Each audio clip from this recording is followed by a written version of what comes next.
glad you mentioned like, oh, it's on your time code and whatnot. Because listening back to last year's episode, at least the cold intro, I remember we were like supposed to write things down to help Brian edit, and we didn't. Yeah, I'm not good at like annotating and thinking at the same time because it's just not how my No. brain worked. Like I've never been able to kind of talk through and pay attention to like something else. I can listen and pay attention to something else, but actually thinking about what I'm going to say takes up more brain power than listening. I guess that says a lot about me, but Oh no, I mean obviously like I failed just as equally on it last year because I didn't turn in anything either. But I'm the same way. Like either we're gonna have a lot of breaks where there's like actual stuff to edit out because we're talking about, okay, hang on, let's stop talking. One of us has to write this time code down right. and then actually go back in and edit that section out. I feel like it's gonna be a lot of that, or we'll just try our best like not to have things mess up. You guys had one job again. This is the same thing I asked us last time. I'm throwing in the towel. We're walking away. I had one direction for this. What the hell?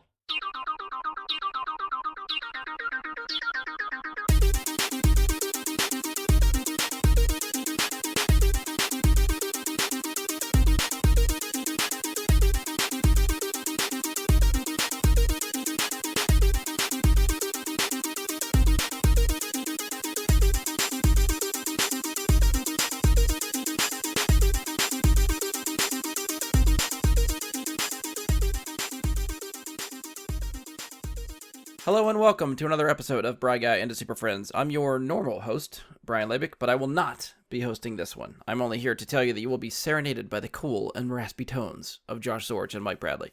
This is their annual horror rundown episode, so if you're a frequent listener of the show, you'll know that I am not a horror guy, so I just kind of let these guys run with this one, which means I have really no idea what you're in store for on this episode. No, actually, that's a lie. I have an idea of what you're in store for. I know they'll be looking back at some of the horror movies since the last time they did this, and then looking ahead for some of the upcoming horror movie slate that's coming this year. So if you're a horror fan, this is probably the one time you'll be listening to this podcast. And yes, this is directed at Amy and Sarah. You know who you are. But that's really all I got to intro this. I will let them take over the rest. I've gone on long enough for someone that has absolutely nothing to contribute to this episode's topic. So without further ado, here are your super friend hosts for this episode, Josh and Mike. Brian, thank you so very much. We're always sad that you don't join us for these, but it's me, as always, on the annual Halloween rundown. It's myself and Mike Bradley, of course. Hello. This is awesome. We're gathered again, Mike, for our annual preview for whatever. Well, honestly, we don't even necessarily know if we have a sort of sub-contingent of listeners who like these topics either, but I mean, at least for you and me, it's cathartic, right? Well, it is, but we do have at least one because Amy told me right before we recorded, "Oh, I'm excited. It's the only show I listen to all year." So anecdotally, so Sarah and I had last week had to take an 8.5 hour trip to New York for a family funeral, sadly, but along the way, I especially if I'm in the car for more than 2 hours, I can't do music anymore. Like Yeah. I need something long form, audiobooks, podcasts. It makes it so much better. So again, Sarah, who like really hardly ever listens to the show, even the ones that she was on in the past, I said, well, there's a couple of the show episodes that you might find somewhat interesting. Like we got our year-end reviews, we got our anticipated list, etc. And one of them that I put on toward the end on our way home was this episode from last year. Hmm. And that was kind of the same reaction, like, oh, well, this is maybe of moderate interest to me. Perhaps I shall listen if you ever do this again. That's fair. I mean, I know Amy doesn't find a ton of interest in most of what we talk about, but if we can give her some reason to listen to it once a year, I'm fine with that. Yep. Yeah, Okay, well, that's- that we got at least one, maybe two interested parties. So, That's good enough for me. I guess, we'll be here. We'll have a good time, me and you. So Yeah, hey. hopefully, listeners, hopefully Brian set the table for us and for you. We're here to talk about this year, this fall, and the winter's upcoming scary movies, horror movies, spooky movies, TV, etc. However you want to classify it. Mike and I love this stuff. And we're going to give you a preview of what's, in some cases, what is already out as of this recording, and what is coming down the pike mainly for Halloween season. But first, Mike, let's bring them up to speed. So we did this again about a year ago, and that previous Correct. episode was number 239. If you're looking for it, listeners, on any of the platforms, it was released on October 3rd, 2021. So you can go back and hear all of our thoughts on what we thought was being released and maybe what actually did about a year ago. And before we jump into this year, Mike, we're actually going to revisit very, very quickly what we talked about a year ago, and just sort of lightning round style, we're going to let everyone know, hey, that a discussion a year ago, how good did you and I do? All that stuff that we spent time talking about, did we, make good on it ourselves? Did we catch any of it? And what did we think about it? So very quickly, sort of a yes and no, did we see it or not? And would we recommend it to them? We're going to go with Mike and I decided on a yes, no, or meh scale. So we're gonna zip through this in the order that we talked about. All right, so are you ready to hit it? Let's do it. Okay. Am I going first or are you going first? You'll go first in each title. All right. Okay, the first one we talked about was Don't Breathe 2. Did you catch this or not? No. Did not. All right, so that's a no there, and I guess you can't give a recommendation on something you haven't seen. But I would say I did see it, and generally, yes, I would say check it out. How about Demonic? Do you recall this? This was the Neil Blomkamp out of nowhere possession movie we discovered. How about that one? Yes, I did catch this head trip. Just I curious. absolutely did. Just curious, how long ago? Because I, in preparing for this show, A while. I found it. I was like, oh crap, I never saw that. I got it from the library. I just watched it like 3 days ago. So, A while. oh yeah, okay. It's been like I don't recall a lot of details, but I remember that I would recommend it. Okay, that's a yes and a yes from Mike. I remember liking it. There we go. I did see it, and obviously, like I said, I literally just watched it. I'm gonna give a meh on this one. That doesn't necessarily mean no. I think it was bad, but like maybe take it or leave it. Judge for yourself maybe. Well, judge for yourself on all of these, of course, but yeah, I'm just a meh on there. Okay, hitting it next. The Night House. Yes, I saw this, and I would say meh. A meh on that. Okay. Yeah, I feel I saw this as well, and I feel like I liked it quite a bit. I think it surprised me for what I was expecting, so I'm gonna give a yes on that. This one I know you definitely saw it. I'm gonna guess this is a glowing yes. Candyman. yes, and yes. Uh, I remember on the show Fantastic. last year, this one had come out by the time we recorded, and we had one of the lengthiest conversations on that whole episode about that movie. That is a yes. That makes sense. A yes and a yes from me as well on Candyman. How about Malignant? I did see it, and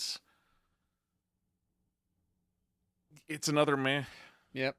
for me. We match on that one as well. I'm a yes and a meh on Malignant.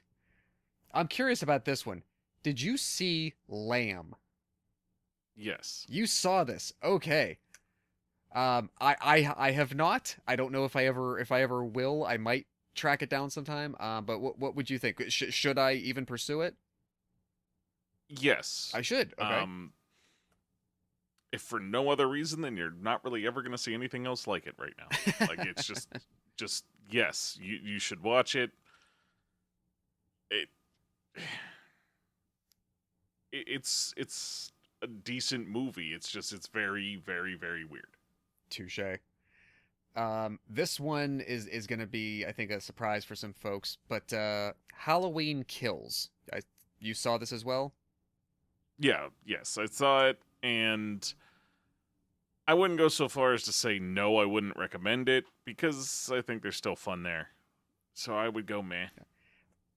We mirror on that, unfortunately, and almost for the exact same reason. If this was the end of this version of Halloween, like if I have the same feeling about Halloween Ends as I did about Halloween Kills, Halloween Ends would be no.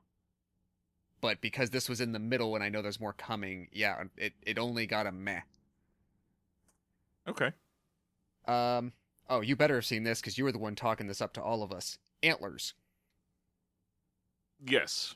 And also, yes. Fantastic movie.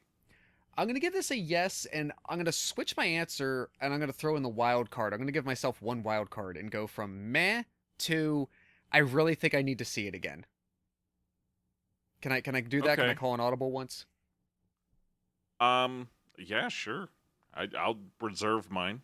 There you go. And Perfect. Keep it in the back pocket. yeah. Last Night in Soho, the Edgar Wright. Yes, and yes, absolutely, I would recommend it. Me as well on both of those.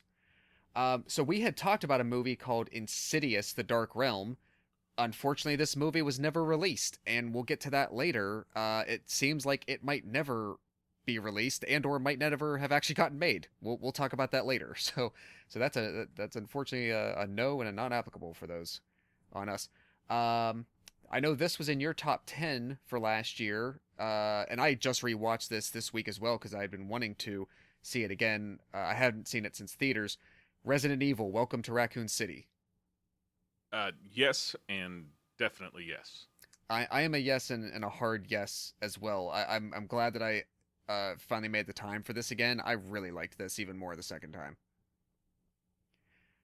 It's nice to see them paying respect to what made the games good, why they're popular. And it was just, And yeah, they like took the best of the storytelling that was already there and just put people in it. yes, They did a good job. and This yeah, this we talked about, and I don't even think I would, after seeing it, I would not put it in horror movies anymore, but we absolutely were dead sure this was Nightmare Alley, Guillermo del Toro's film at the end of 2021. Did you see this? yes, and I feel the same way that you do. This really wasn't a horror movie, but it certainly looked like it was going to be one. Right. Even from the marketing, from the way the previews were cut. Yeah, and I would recommend it. It is an excellent movie. It's just not what I expected at all. I, you, you spoke my heart on that one. Exactly the same. I agree. The Texas Chainsaw Massacre. This was a kind of reboot timeline messing sequel type of thing that was a straight to Netflix movie, I believe. It was. I knew it was a streaming service. I couldn't remember which one. I think it was Netflix. But did you catch this? Yes. You did. Do you remember anything about it? What would your recommendation be? No. A hard no. Wow, got our first just straight no on something. Okay. I mean, it's like the Gen Z version of Texas Chainsaw Massacre, and it just doesn't work for me. Fair enough. I'm a yes on this as well, but a meh on recommendation. I found it really hard to just come out like flat out come down on a no on anything apparently, but if I had to pick anything that was a no, it might be this as well. We got a few more. Jeepers Creepers Reborn. Mike, you didn't see this because just like Insidious, it was never released. We're going to actually talk about this film as part of tonight's discussion because it's coming out about a week and a half after we're recording this. So we're finally going to get to talk about it again. We got three more. And there's a trailer for it now, so we can really... Exactly, yeah, we got a lot more to go on. The Black Phone. We had talked about this. It looked like it was actually supposed to maybe be released in January of 2022. Then it got pushed to February, I believe. It ultimately didn't get released until July of 2022. Yeah. So it really, they removed it fully out of horror season whatsoever. But were you able to catch this? I was, and I would say, I'll use my wild card there and say it's kind of between yes and meh for me. I'll put it in between those two because I don't think there's anything wrong with it. Uh-huh. And I think there's things that other people could really find right about it that I just didn't. But I think it's there. I think it's quality. It just didn't resonate with me. I can understand that. I did see it. I think I enjoyed it enough to put it in the yes category. Again, maybe not something as much as what I thought. Like I feel like it needed to punch harder, but other than that, I enjoyed it. We had called this movie Scream 5 at this time last year because we didn't yet know. I don't think we knew officially and finally that it was just going to be called Scream again. But this finally released in like the first week of 2022. Were you able to see this? I was. Okay. And thoughts? I would go meh. Okay. I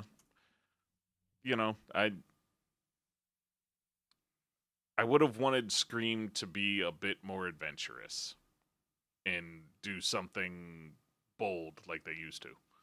Fair enough. Well, we're about to get a little bit more of that quite soon, so maybe we'll see if they take your advice on that.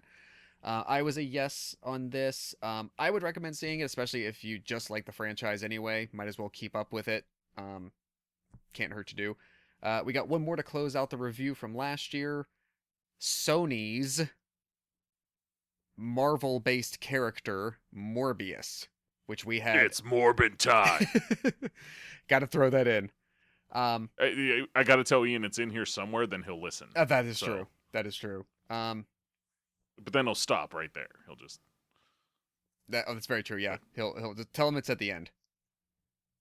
Tell him it's in that, like, at the post credits, like right before the music starts at the end when it's over. There's a Morbin time, and then he'll have to listen the whole way through. So you had actually told me before we started. This is like, I think, other than Don't Breathe, this is the only one you didn't see, right? Yep. I refuse. That is fair. I have my reasons. I still haven't seen Carnage, Venom 2. I don't know if I ever intend to, so I kind of understand that. I did see Morbius, and I just actually switched my meh. I switched it to my only no. I think if you don't see it, you will not miss a thing. That is accurate, and that's where I'm at right now. Yep. So, all right, out of our 17 movies that were on our list last year, a few of them did not release. So out of the 17, you saw 13 of the 17. I saw 14 of the 17. Of the 13 you saw, you are recommending 7 of them firmly as yeses. Of my 14, I am recommending 8. And if anybody cares, I can post this out in the socials when the episode drops, if you guys want to see how this dropped in. So that is what we talked about a year ago. But now it is the future in relation to the past, which is our present. So we're here to do it again and talk about a whole new slew. We're gonna try. Mike and I discussed this. We have an even longer slate than last year, if you can believe it, that we feel is worth discussing. So we're going to try to stick to a 5-minute set for each of these titles. And we think some of them we can easily kind of clear down before that, but just to keep us on track and so you guys don't end up with something mega long, we're going to keep it at about 5 minutes a click. So any last thoughts or remarks, anything you want to share before we dive in, Mike? No, let's go. Let's do it. All right. I like the enthusiasms. All right, we're going to start with at least 2 movies that are already out right now. There's conflicting information as to whether the third, as of this recording, is out or is about to be released. But we're starting with a movie that was released on August the 19th. It is called Orphan: First Kill. This is a sequel to 2009's Orphan, which starred Isabel Furman, Vera Farmiga, and Peter Sarsgaard. Isabel, you might recognize, also played Clove, the tribute from District 2 in the Hunger Games, who kind of almost makes it to the very end. She is actually returning to reprise her role in this movie, and the only other notable name that I saw really attached to the cast would be Julia Stiles. So this is a sequel, but it's actually a prequel. The story and the screenwriter of the first movie is credited with both story and screen for this as well. So there's a lot of returning involvement from the first one. This is going to be directed by William Brent Bell, who directed 2006's Stay Alive, about the kids playing the video game, 2012's The Devil Inside, and Mike, this caught my eye. He directed 2016's The Boy. But then, unfortunately, and I never saw it, he also directed 2020's Brahms' The Boy 2, which did not look appealing at all to me. Did you ever end up seeing that? Yes. The Boy 2? Yes. Was it any good? If you saw the first one, I would definitely watch it. Oh, really? Yeah. Yeah. Okay. Fair enough. I will earmark that. What are your thoughts about this prequel sequel? So, have you seen the original movie Orphan, first of all? I have not. Okay. Again, sort of like in the prep for this, I realized this is something I never saw. So we picked it up from the library, and I've seen it in like the last week. So the interesting thing, I guess, about this is, this is a character is playing the same, an actress is playing the same character 13 years later in a story that is supposed to be a prequel. So that's going to be a challenge. It's that long, isn't it? Yeah. And Wow. I think not only that, but it's one of those things where, what did we just rewatch? We just rewatched Rise of the Lycans, the prequel to in the Underworld series. And that story is based off part of the history that you learn in the first Underworld movie. Mm-hmm. But you already know how that story ends. And you know certain things that can't happen because you've already seen what comes after it. So I'm kind of worried this is going to be the same thing. Like they're telling, from what I can tell, they are in Orphan First Kill, you're going to get an expanded version of information that you were presented, somewhere else, but you already know how it sort of has to finish. So what are your thoughts about filmmaking in general when they do that? In some cases it works, and in some cases it doesn't. Anytime that comes up in my mind, I always think Star Wars, because I would say that's the most famous case of doing this, where we know Vader's end long before we saw the Phantom Menace and all of that. So Exactly. if it's done right, it can work. And if it's not, it really makes a wash of things. Yeah.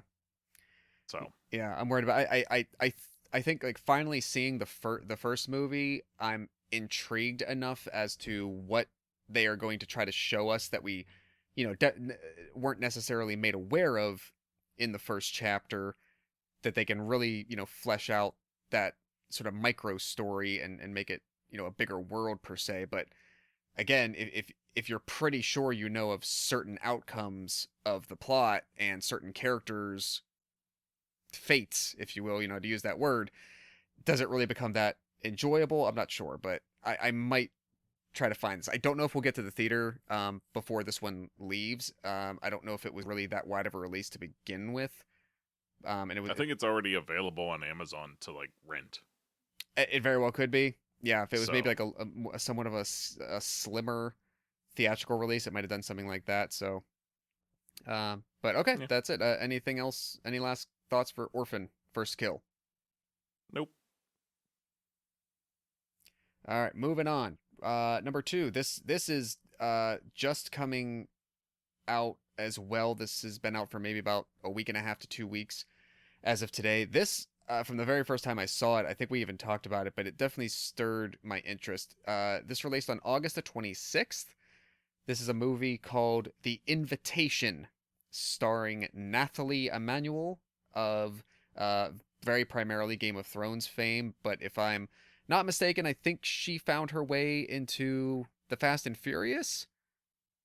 Yes, and she was also Deet in The Dark Crystal.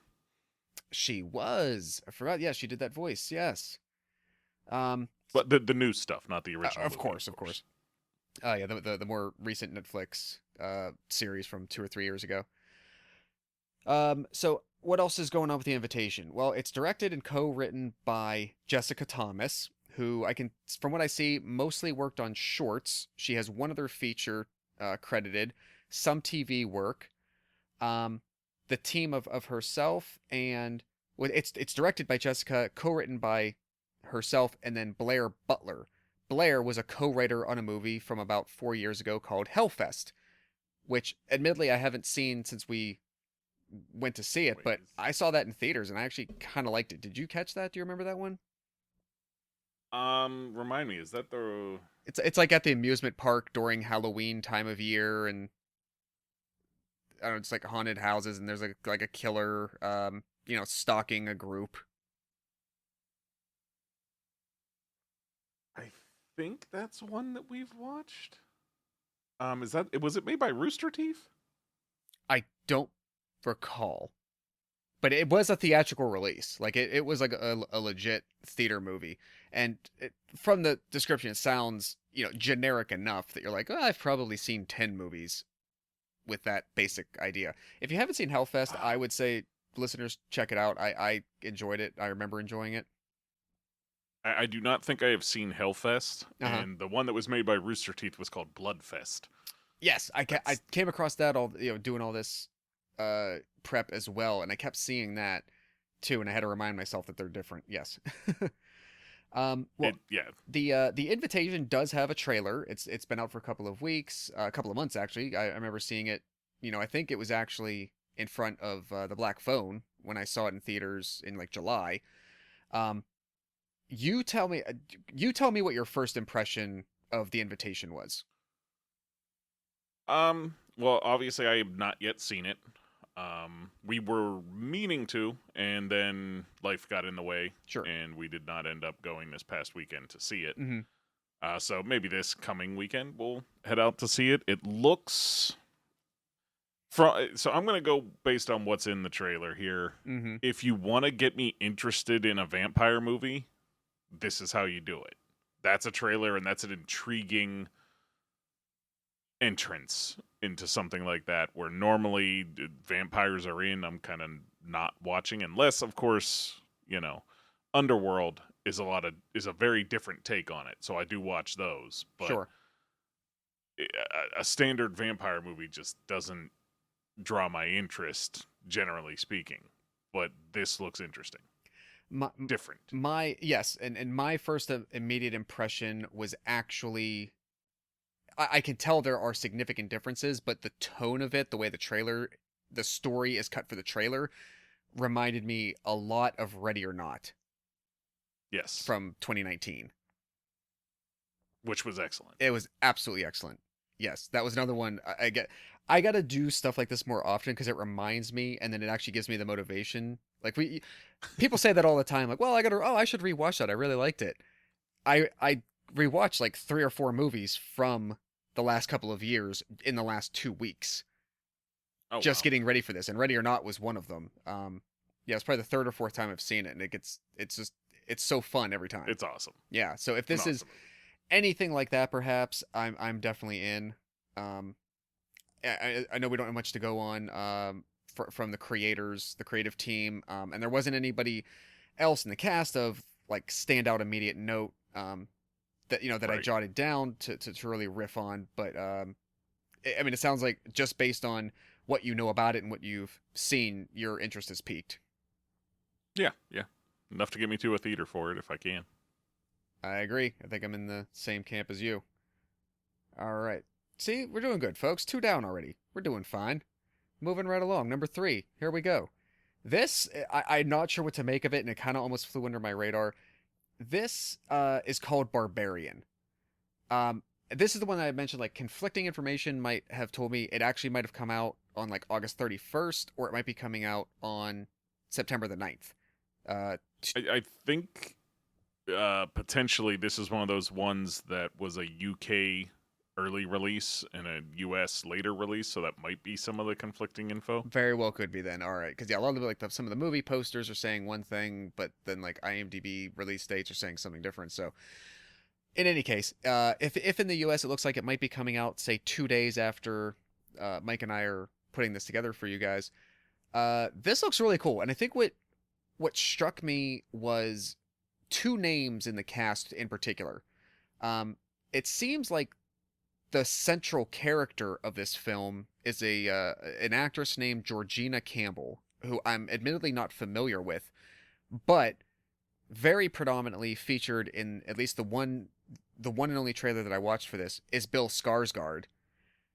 And then right there on the poster with them is Justin Long. I freaking love Justin Long. I think he's one of the most underrated diverse actors, that's been around for the last almost 20 years. So I saw that and I was like, holy shit, I am in. Or at least like you have my attention. Did you check out the IMDb listing for this to see who else is going on in this? I did not, but I'd mention that the trailer that I saw was actually the inverse of that, where Justin Long was heavily featured in the trailer that I saw, and there wasn't even a hint of a look at Bill Skarsgård. I didn't know he was in this until you just said it. Okay, so that's so interesting. Maybe they're almost doing that on purpose. One audience, part of the audience will come in kind of expecting one thing and having one version of a curveball thrown at them. Another part of the audience will have, the similar but different experience in the same way. That's pretty cool. Listed among this, in addition to them, though, a name that you'll recognize, who actually I recognize more now because of the way you've talked about him in the past. Richard Brake is listed on the cast of this. Mike could talk your ear off about Richard Brake. If you want a quick reference, Richard Brake plays Joe Chill in Batman Begins. If you want, and he was in the Doom movie with Dwayne Johnson. He was, yes. He was the perverted guy. Yes, that is right. With all the drugs and stuff. Yep. And he has a storied career. Dude has like a really long resume and whatnot, but if you just want a quick who are you? Who are you guys talking about? That's him. And then in addition to them, Kate Bosworth of all people is apparently getting in the mix. So who's bringing this to us? Because that can sometimes give us some insight. This is written and directed by a gentleman named Zach Krager, who also is acting in the movie. He appears in the movie as well. As far as I could know, he's the only thing that I could even think might be familiar is he is like a long-term, I'll call him a showrunner or, like a creative force behind that series, The Whitest Kids You Know. Which I've heard of and never seen. Me too. And that was the thing. I'm like, I think people have heard about this, so I'll bring it up because it might be familiar, but I got nothing else to go on. So either I'm thinking, and that was like some kind of like satirical, like off-color comedy kind of thing, I think. So either this is really going to come out of left field and the way that they're marketing it, it's not going to be anything what you think it is, or it's exactly what it kind of looks like, and it's going to surprise you coming from people with that background. Yeah, I'll agree with what you said earlier. Justin Long being in a horror movie, I'm sold. But I mean, you got the full take of it with Bill Skarsgård being in it as well, and yeah, I'm in for this, and I'll be at the theater to see it for sure. It's coming into Halloween season. You got to get into these movies during this time. This is when you got to do it. So absolutely, we got to make sure we make time this year, because most of what we ended up watching last year, there was a handful of them that were still some of those straight to HBO Max releases, like Malignant. Mm-hmm. And then most of the others, I'll be honest, were like Redbox and or the library afterward, that kind of stuff. Yeah, that's fair. And I will say, when you said, "Oh, this person's in the cast," you know what my mind was going to as you're saying that? What's that? Wasn't Richard Brake. My mind was going to Michael Parks. Like, he's gonna say Michael Parks. He's gonna say Michael Parks.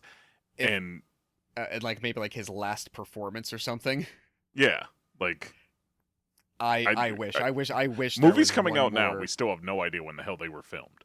Yeah, exactly. And actually that's true because one or two we're going to talk about. I'm pretty sure I saw previews for like over a year ago initially, Yeah. and they just like quietly delayed them. So while I would love to have a surprise film that Michael Park shows up posthumously, unfortunately no, it's Richard Brake that we get. I'll be honest, I didn't even know he had died. Michael Parks, yeah, Yeah, a year or two I was ago. not aware of that. Yeah, unfortunately. If you haven't ever seen the movie Red State, folks, I know Michael Parks has been in a lot. Dust to Dawn, the opening scene of Dust to Dawn is genius. But Tusk. do yourself a favor and see Red State, and then Yeah. if you can, if you're a special kind like me and Mike, go ahead and watch Tusk. But Red State is just utter brilliant acting, like beyond anything. His acting defies genre. It's incredible. Yeah, I was gonna say, despite what Tusk was, he is incredible in that movie. I would not disagree. So all right, we're gonna move on. Number 4. Here we go. This is an interesting one. So this is called Pearl, and if I recall, I think you and Amy had said you had just kind of recently, or maybe in the spring when it came out, you had seen a movie called X. Is that right? Yes. Okay. Yes. We actually bought it because we just wanted to watch it. It wasn't Okay. like it was like one of those things where it was like you could rent it for $20 or buy it for $20, and I was like, man, there's really nothing to watch. Yeah, just buy Yeah. it. Okay. Well, I'm not gonna necessarily get into like asking about your thoughts on it yet or not because I just thought this was so interesting. So this movie called Pearl, again, also slated to release on September 16th. This is a prequel already to that movie. X was just released in March of this Mhm. year. That, like, I'm so curious, and it's the same cast. So it's a similar thing that we talked about with Orphan, where I guess there's part of the story that you learn in the events of X, and this is a prequel, either telling one of those, details that you learn or just giving more background to your characters from that movie. But the fact that they're being released 6 months apart, like that is so interesting to me. So, Go have ahead. you seen X? We have not yet. No. So, I did not see that the entire cast was. I didn't, but it's the whole cast that's confirmed to be the same, like the main characters at least. That I don't know. I didn't cross-reference enough. I just know that the one, The lead actress. the lead actress, her name is Mia Goth. Yes. Is in Pearl as well. So, Yeah. being that this is a prequel, my guess is that she is back playing a different character. Interesting. Okay. So she's just back in it, and she's playing somebody else. If like Very as cool. a prequel, Yeah. that's what would make sense to me.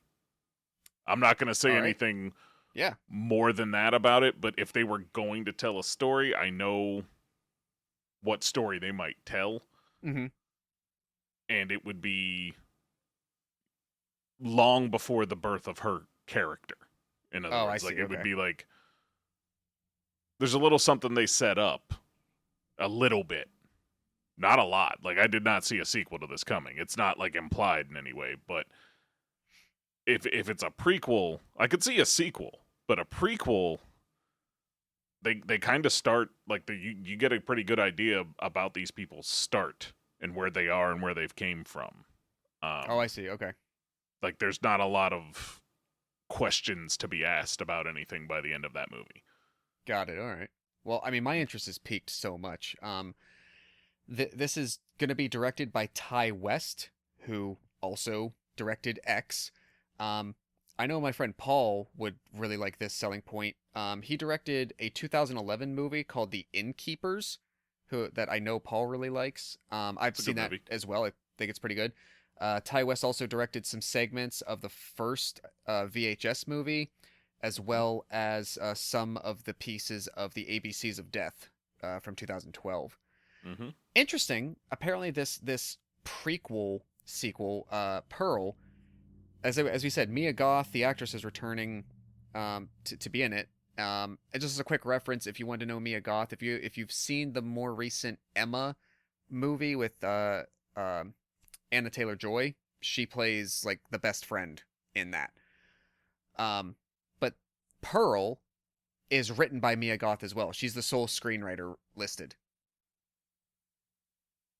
So coming out of these two stories, like kind of probably made back to back, I don't know, just like the details of sort of the production and the vision for all of this working together so closely in tandem and just being done so quickly together just really piqued my interest. So I might try to get my hands on X sooner rather than later to like maybe catch Pearl during theater season if I can.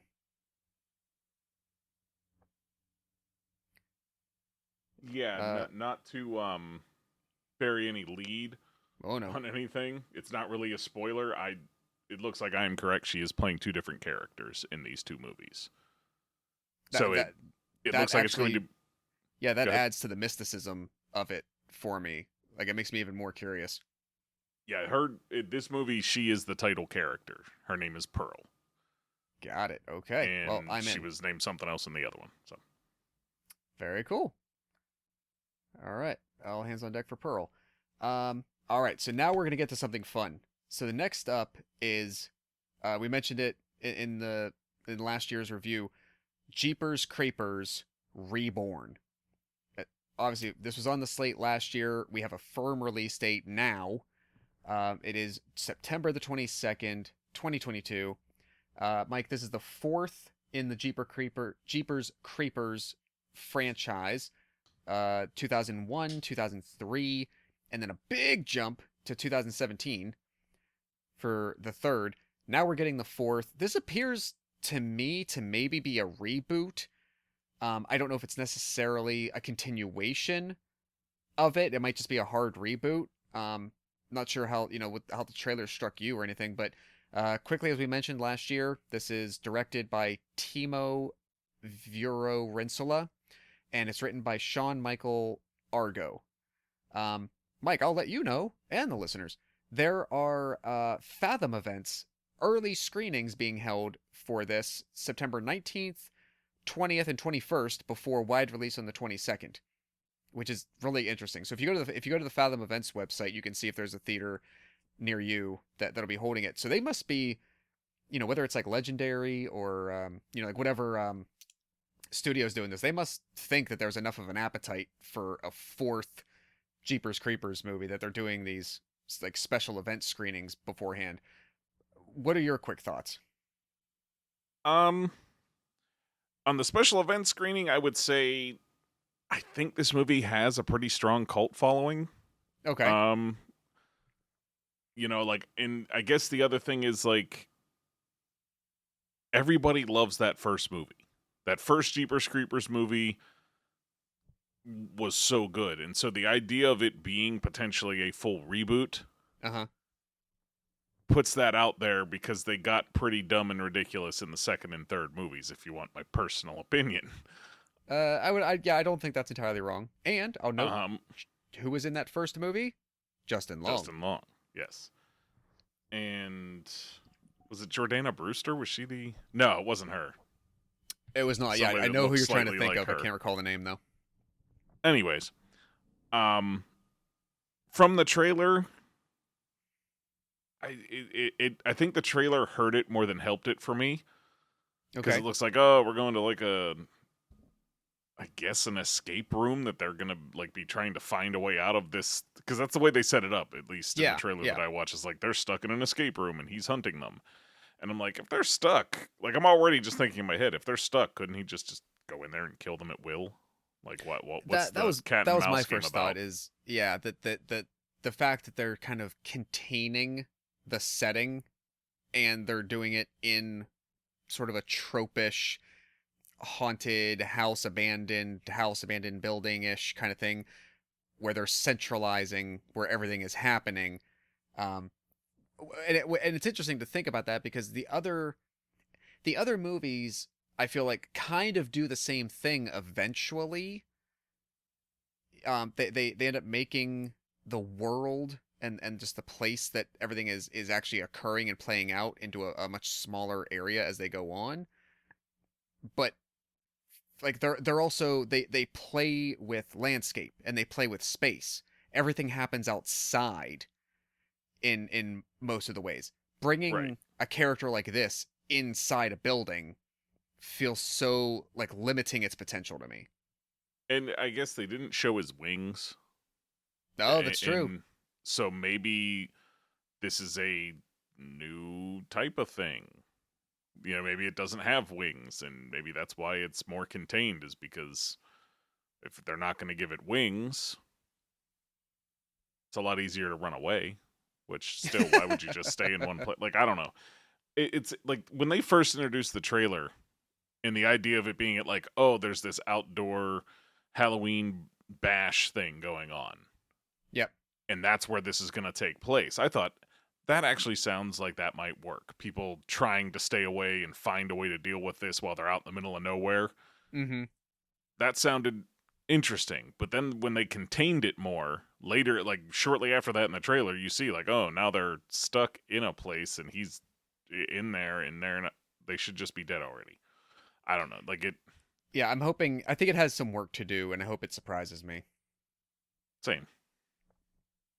Good. Well, at least we're both sort of on the like I'm curious bus for this, and not the why are they doing this at all? Please don't do it. I don't care bus.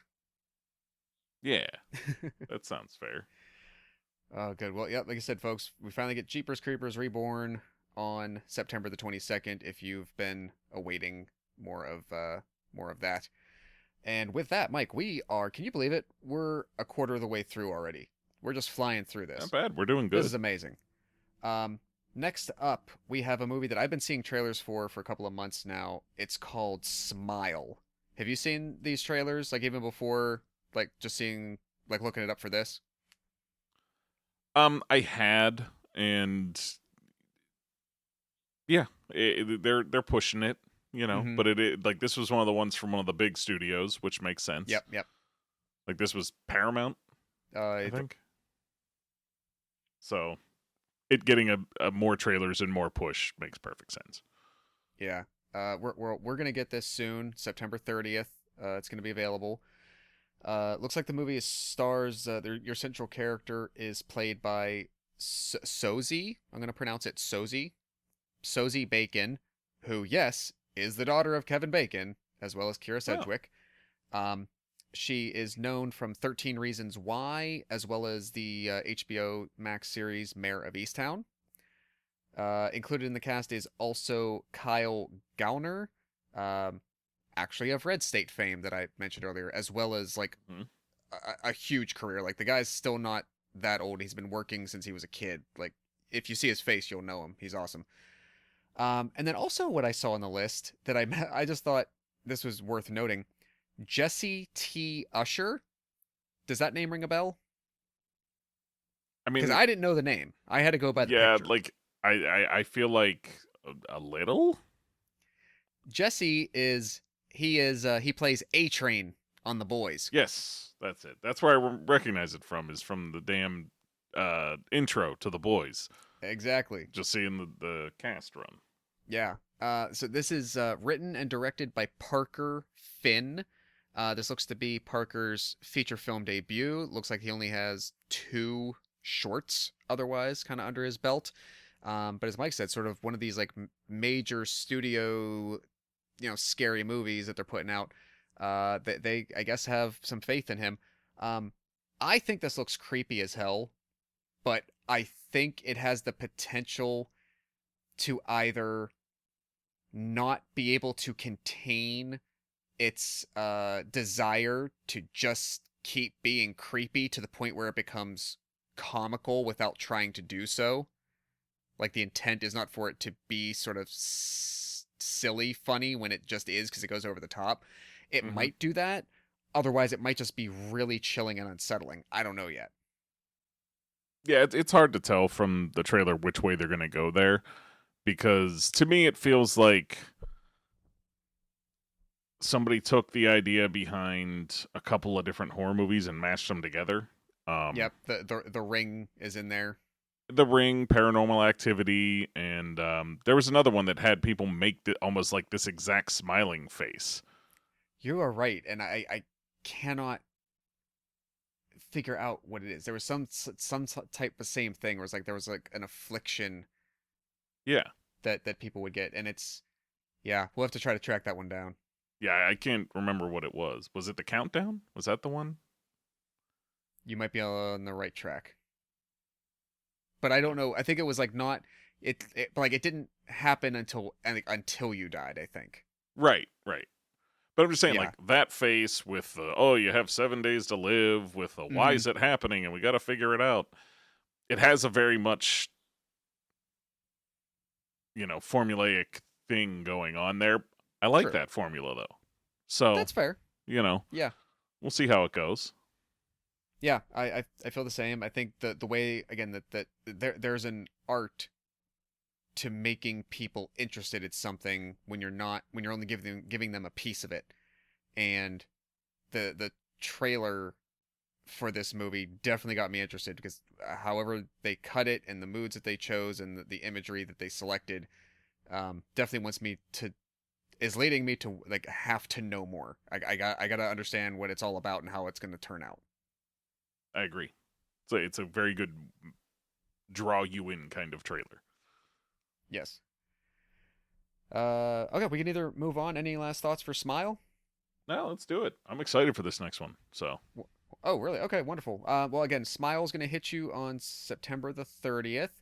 And if we move on to our next entry, if this is really the one you meant it was exciting you, I need you to really take the reins on this because what I had written down next is season 2 of Chucky on the USA or Sci-Fi networks.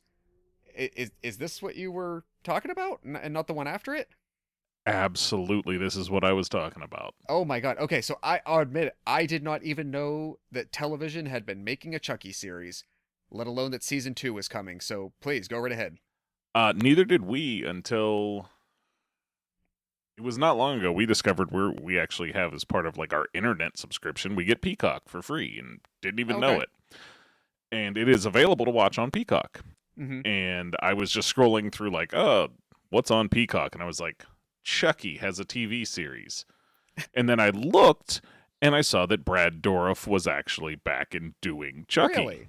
And I said, okay, now I have to watch because Brad Dourif and Jennifer Tilly right. are your main characters here. They have their actual stars back for the show. Okay.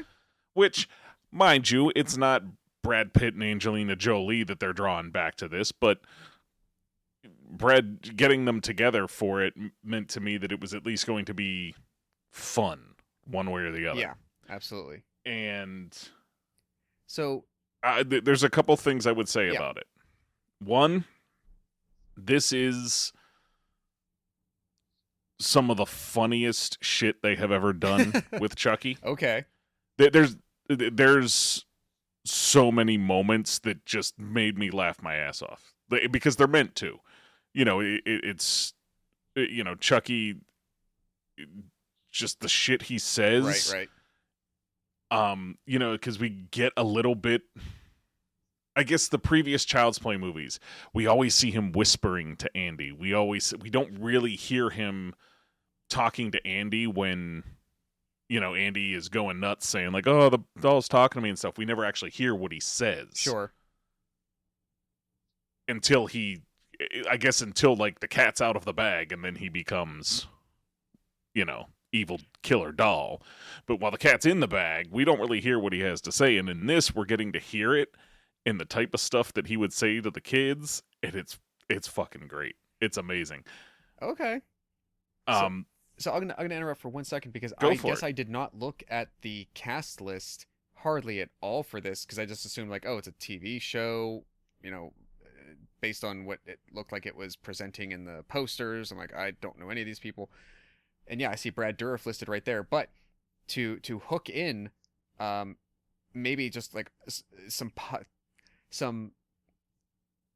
some folks who might otherwise not want to touch this whatsoever, I'm going to make you curious right now when I tell you that at least in season 1, looks like maybe there's 8 episodes, 9 episodes. In 7 of those episodes, Devon Sawa plays a character in 7 of these episodes. He actually plays twins.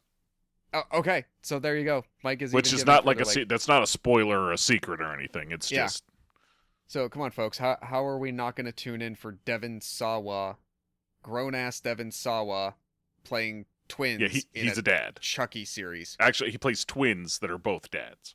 You know, Come on. separate dads, Come of course, on. but dads. Oh my god. Okay, how has this eluded me? Yeah. This is a ton of fun. The start of it actually. So the first 2 or 3 episodes, I thought it was gonna go really dark with where they were gonna go with things. And I don't want to spoil why. Yep. But it seemed for a short bit like they were gonna go really, really dark. And I was there for it. I was like, oh man, this is gonna be like actually frightening. Yeah. But they ended up not doing that, which I think still turned Pulling it out back to a bit. be good. Okay. Where, like, it would have been good if they'd gone that route, but it's also... they brought it back around to... You know, we've seen Bride of Chucky, we've seen... and this is a direct sequel. This is not a reboot. This is a sequel to... Continuation from where it all left off. What was the last one? Cult of Chucky or Curse of Chucky? I know, like, one of them Yeah. was in the mansion and one of them was in the and not psychiatric not the place. one, not including the one with Aubrey Plaza that was like No, a not- remake reboot, but Yeah, from that was the a full remake, yeah. original series proper. Yes. Which, strangely enough, like, that last one, Curse of Chucky's only a few years old. That's not... Yeah. So... Yeah, I highly, highly recommend going out and watching season 1. Wow. You're gonna... Okay. It's good as a slasher. It's good as comedy. It succeeds at everything Child's Play started to succeed at. I guess starting with the second film. The first film took itself more seriously, and then I think after that they kind of backed off of taking themselves as seriously from 2 on. Gotcha. Well, we'll close it out. I mean, that's a more than a glowing recommendation. I loved it. I Amy mean, loved it, and she doesn't like any of those movies. You've pretty much sold me, just pending like availability. Like if I can track it down and make time for it, I'll add it to the list. Season 2 you can catch starting October the 5th, and if you want to catch up, it looks like season 1 was only 8 episodes. So, and they're probably, if they're airing on TV, Mike, I imagine they're like, was there commercials and whatnot, 40 just like regular network TV? So 40 Like, some odd minutes, yeah. 42, 43 minutes a piece. So, okay. I don't recall exact timers, but I would guess so, yeah. I mean, it's Sci-Fi USA. It's got to be. Right, got it. Okay, well, that was way more. I thought we were going to talk about Chucky for 30 seconds. Like, I thought I was going to mention it as a thing, and you're like, I have nothing to say to you, and we're going to move on. So, okay. All right, so we're just going to keep hitting the ground running. Let's pull right in. So, next, we have to talk about Hellraiser. There's what I think is a full remake and reboot of Hellraiser. I don't think this is a continuation. From what I can tell, there's 10 previous movies in the Hellraiser franchise that were released between 1987 and 2018. This looks to be a complete, like, clean slate restart type of story. This is going to hit Hulu specifically on October the 7th. And Mike, did you get a chance to catch Prey, the Yes. Predator movie, Native American colonial time Predator movie on Hulu recently? Yes, and that was actually why I started my free trial of Hulu, which will end in actually just a couple days, I think. Yeah. But I'm actually going to let it go over for another month so I can watch this. So that was kind of where I was gonna go with it. I loved the hell out of Prey. Man, was it good. Yeah. I could not glow about that movie enough. So I will say, for some reason, Hellraiser is the one major horror franchise that we never started. I think I Really? watched the first movie once, like in my early 20s. I don't remember anything about it, and I never continued. Um, and I'm not going to get through 10 previous movies before before I watch this remake. You don't need to go But through all 10. you don't need to, I know, but yeah, for some reason it was just one we never could like commit to jumping into, but I actually want to finally. But I think the one major difference in this is we're gonna see call it, give it a name if you want to. We're basically gonna get Lady Pinhead. We're gonna get female Pinhead. Your main antagonist of the group per se is gonna be played by Jamie Clayton. Um, and it looks like the rest of the cast, I wrote down, it's a host of faces you might recognize but don't know from where or what their names are. Yeah. So your lead is Jamie Clayton, and from what I remember from the first Hellraiser, from the one time I did see it, was Pinhead as the character was not, like, in no way is like the leader of the group, or like there's several beings that are the collective antagonist, but I think like stylistically and visually, Pinhead was the thing that captured people's imaginations the most and that pop culture clung to the most. So it just kind of like over time quickly became like the default, like, oh, Hellraiser is Pinhead. And Pinhead was not even the name of the character. That's just what it just started being referred to as. So then even like sort of the creators and the people making these things just like agreed, like, okay, that's Pinhead. Right. So your only real major difference to this is you have, like I said, you have a female Pinhead. Take it or leave it, get over it, whatever. It's probably going to be, if Prey is any indication as to what Hulu can do with action and or sci-fi horror franchises, whatever, I think we're in for a ride. Speaking of the Night House from earlier, Mike, from our review last year, this Hellraiser team is coming from the Night House. So director David Bruckner and the writing team of Ben Collins and Luke Piotrowski have come together again to make Hellraiser with a story from David S. Goyer. I think that's a pretty good foundation. I know it sounded like you were like a little lukewarm on the Night House, but I think it's a pretty good foundation to come from to jump into this. What do you think? Yeah. It's not that I thought the Night House was bad, it just, that type of horror doesn't kind of gel with me as much. Okay. If that makes sense. It's just not, Very much. I guess, that subgenre, if you will. I'm with you. So I know, sorry, I know I talked my, flap off for quite a while about my history with this. What is your Hellraiser history? I have a poster of it on my wall. I have Okay then. a Pandora's box that actually was pretty cool. It was made by somebody on Etsy that actually made it so it slides in and out the way that the Pandora's box does in the movie, so it comes apart really cool. And in a few weeks, Amy and I are actually getting Hellraiser related tattoos. So oh my god. Okay, so quite well, a bit. kind of Hellraiser related. If you know Rick and Morty, it's going to be like a mashup of Mr. Meeseeks and Pinhead, but we're both getting that. Nice. So of the 10 movies in the franchise that I mentioned, how many would you say, if you had to estimate, that you've seen? I've seen them all. All How of many them? would I recommend actually watching? So it jumps around a little bit. I think the first 3 Mm-hmm. are really, really, really good. Yep. And then it kind of gets 90s, very late 90s for a while. That pumping them out.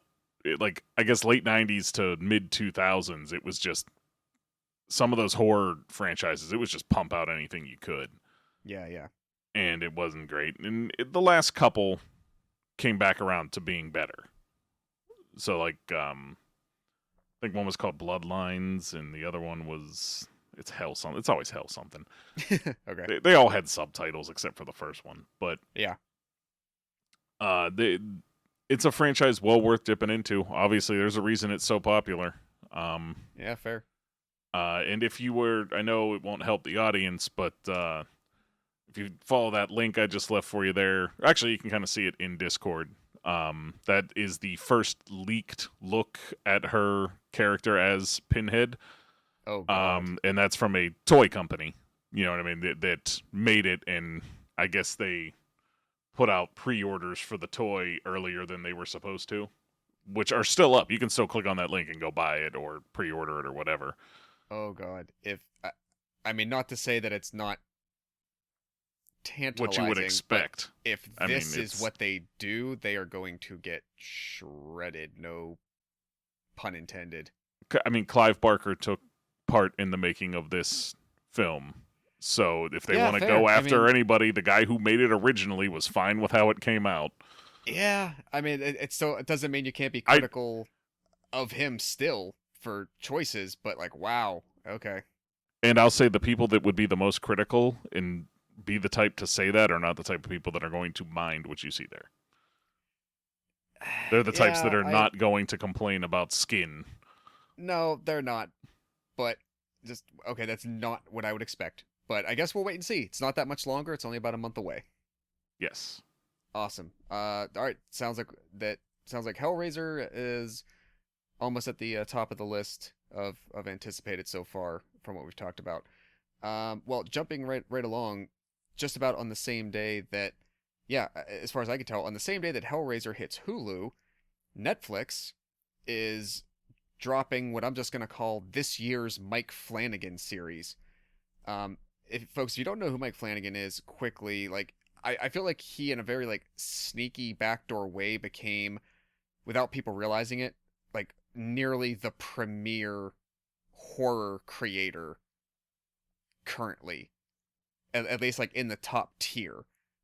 Quickly, movies that he's made: Oculus, Hush, Doctor Sleep, the Shining sequel. Doctor Sleep is freaking amazing in my opinion. But he's also the creative guy behind some Netflix series from the last couple of years that have gotten so much attention and acclaim. House on Haunted Hill, the Manor, Haunting of Bly Manor. Last year was Midnight Mass. So this year we're gonna get what is called the Midnight Club, and I gotta tell you, this sounds really awesome. I might be getting disabused of my notion when I found out that I guess this is based on a 1994 novel of the same name by Christopher Pike, from what I came across. But effectively, from the trailer especially, this looks like a modern adult version of Are You Afraid of the Dark? Mm-hmm. And I gotta tell you, I am so here for it. It looks incredible. I don't know. I mean, it initially seems like it might be set up like an anthology. Then like maybe within like in like the last episode or two, maybe like intertwining storylines will come together. Who knows how they're gonna do it? But what was your impression from what you saw? Yeah, I'm interested for sure, and I'm definitely going to give it a shot watching it.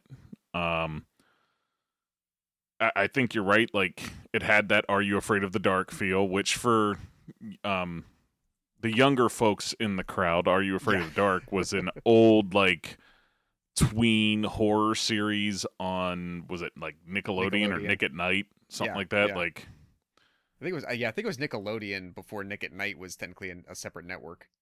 okay, and they told.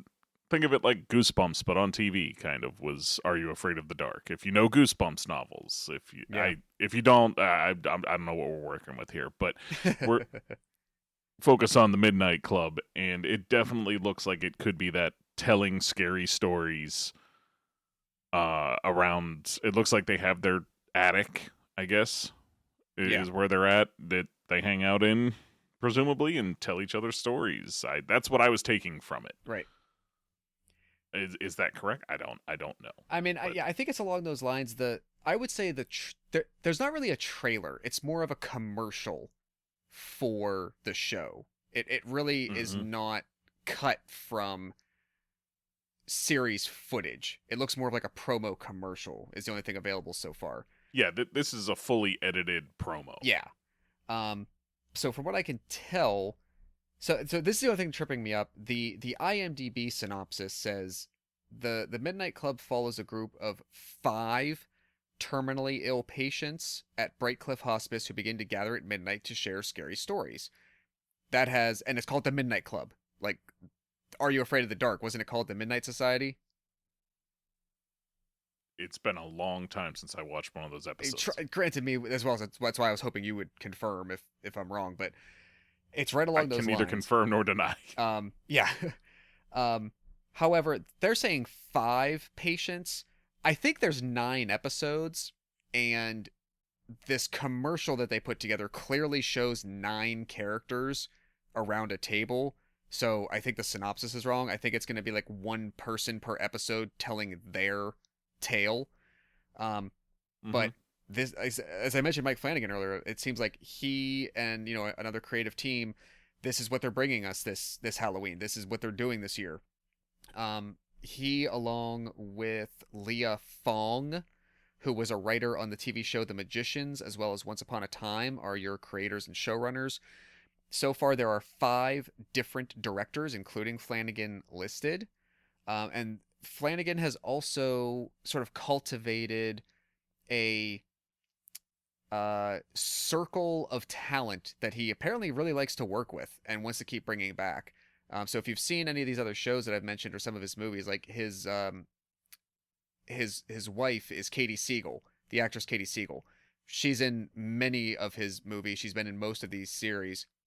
If I could be wrong, she may not be listed among this, which is really strange, but we'll talk about maybe why in a moment. But Samantha Sloyan, if you might remember Midnight Mass from last year, she was Sister Bev, the main nun in the church. Zach Gilford, also right from Midnight Mass, who played Riley, the guy who comes back to town in the beginning. And then Mike, I saw on the cast list of note, frickin' Heather Langenkamp. Oh, the yeah. original Nancy Thomas from Nightmare on Elm Street, 1984. I don't know what they're going to get into in this, but I want the next 4 weeks to go by really fast. Yeah, I'm looking forward to this for sure. In the meantime, maybe I can point you in a good direction. Please. Of another show that's out there that is an episodic horror show that's just short horror stories. Okay. And that was another one. Again, if you've heard about it, cool. If not, wouldn't surprise me because I hadn't until I found it. And that's Creepshow. Actually came back and really has a new series. There was like 2 seasons. Oh my gosh. All right. And yeah, the first episode stars Tobin Bell and Giancarlo Esposito. What? And yes, so where is this being that carried? hooked me. Is this like on Shudder? It was on Amazon when I was watching it, but it might have been through like a free preview setup they had or something. Yeah. I'm not even sure how it was set up because it was like, oh, it's here, but it's only available for a few days. So I was like, oh, let me check it out. But yeah, Creepshow is out there. It's a thing. It's I just looked Creepshow up. Yes, it is a Shudder production channel so / streaming subscription service thing that specializes in the horror genre. That's what they do. But yeah, it looks like there's 2 or 3 seasons of it, and they kind of have anthology stories and ensemble cast, just people coming in and out all the time. That is really cool. I'm gonna try to find that. Yeah, and it's like 2 stories per episode. Like each episode will be about 45 minutes with 2 20-some minute pieces. Oh wow. Okay, so I'm gonna throw it out just because I'm seeing them right here on the front page. Just some names to maybe wet the beak a little bit. Ethan Embry, Justin Long, yet again, Ali Larder, Kiefer Sutherland's son, Anna Camp, Adrian Barbeau. Like, this is kind of cool. I am definitely going to try to seek this out. Yes, it is. She's actually in that first episode, too. Okay. Adrian Barbeau with Tobin Bell and Giancarlo Esposito. Very cool. All right, I'm in. Well, we could transition if that's right. We'll transition from there right to another Mike Flanagan thing that unfortunately we don't have a release date for, and I'm kind of surprised because I'm not sure when it's going to be coming then. Um, After last year's Midnight Mass, I had already at that point heard that his next project was going to be an adaptation of The Fall of the House of Usher, which is based on an Edgar Allan Poe short story from the late 1830s. Everything I was finding about this in the prep said that it had actually filmed this past spring. So like late winter into the early spring, they finished up in like late May, early June. But there's no set release date. So this tells me either maybe they're saving this for next Halloween, which I don't want to wait 13 months for that.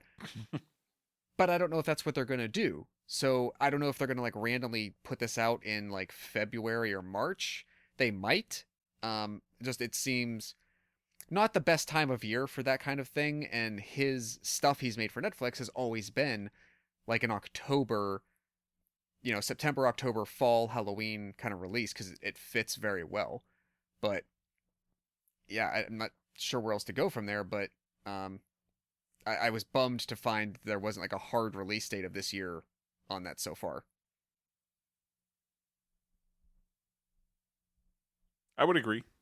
I mean, there's not a lot to say since we really don't have much to go on except it's happening, but I've never read The Fall of the House of I Usher. hadn't either. So it'll actually be an interesting take for me. I'm sure I have it upstairs. I have a Poe anthology upstairs somewhere that it's Amy's, it's not mine, but I'm sure I could take the time to read it. Oh, good, yeah. We'll have to catch up on it because, like I said in the previous story, that there's a lot of sort of people who go along on the ride with Mike Flanagan for this, and this is kind of going to kind of be the same thing. The previously mentioned Samantha Sloyan and Zach Gilford are back for this, along with regulars Carla Gugino, Kate Siegel, who I mentioned is Flanagan's wife, Annabeth Gish, Henry Thomas, and returning from Midnight Mass is Rahul Cooley. But the most interesting thing to me, as on top of that, new people joining the cast for Fall of the House of Usher, Mike, Bruce Greenwood, and frickin' Mark Hamill. Wow. So I kind of want I'm not surprised. Like like Mark Hamill is into this genre. Yeah. And like letting him get in, he's gonna be there for it. So yeah, I feel like he has not really had a chance to shine in a mass consumed thing other than Star Wars, the last, previous from 2015 to 2019. Other than that, like he has continued to be like the guy has never not worked, but he's never been able to be like somebody you talked about because he was in another thing and stood out, and you went to work the next day and talked about it. And I'm hoping this gives him the chance to do so. Be cool. Yeah, for sure. That's all I can say, because it's, unfortunately for him, that Luke Skywalker kind of stuck with him. Yeah. And made it tough. So yeah, we'll send you guys updates through the channels if we learn anything new about the Fall of House of Usher. But let's talk about something that we do know is happening, and it's happening soon. Michael, on October the 14th, we're going to get the aforementioned conclusion to this current incarnation of Halloween titled Halloween Ends. This is a conclusion to the 2018 reboot continuation of the original movie. 2018 was simply called Halloween. Last year, we got Halloween Kills, and now we'll get Halloween Ends. This time, I actually will. So after last year, I literally made a graphic that illustrates the Halloween franchise continuity history. And I'm going to remember to put that up on the socials when this episode goes up. Just listeners, just so you can like get a sense of how silly it can be and how weird it is to talk about a movie that stars somebody who was in like 3 different other timelines playing the same character with different outcomes. It's so strange to say, but when you see it, when you see what I'm talking about, you kind of understand. So, Mike, I think you and I were both fairly lukewarm, if not just not that happy with Halloween Kills. There's not much to go on yet for Halloween Ends, but what are your feelings at this point? In general, my own personal ambivalence, I guess is a good word, Oh, that's a good word. towards Yeah. Halloween Kills is, well, they set up this whole new timeline, right? So that we could have Laurie facing back into Michael Myers in the future from just having had the first movie. And why did they do that? Because things start to get into the supernatural pretty quickly in the Halloween series with Michael Myers. So you Agreed. take a turn away from that to ground things again and make him a mortal person and not, he's just a psychopath. They make like this whole point of, in the first movie they go and they track him down. He's, a psychopath, and that's just what he is. And this movie, at the end of it, I knew it was the second movie because we knew this was a trilogy already when you're watching Halloween Kills for the first time. Right. Yep. Like they announced that, like, okay, next is Halloween Kills, then Halloween Ends, and they just told you. Mhm. And knowing that it was a trilogy, I kind of had the same feeling that I did at the end of the first one. Where, yeah, he's in a burning house. But there was ways out of that. Which, of course, it's like, okay. And it pissed me off because I was pissed off at the character for not just making sure he was dead. You know what I mean? Yep. Like this whole idea of like, she's prepared all this time and doesn't do that. But other than that, it was good. It was fun. I really liked it. I did This too. movie, they turned him into Superman again. And You mean in Halloween Kills? yeah, In the second one? Okay. he's superhuman again somehow. And I was just like, no, please, don't do that. You know what I mean? Like they put it in a situation that they really shouldn't have, and I don't know why they chose to do that. I understand part of like the point they were trying to get across or the lesson in the movie that they were trying to tell with it resulting in that, Mm-hmm. but it's just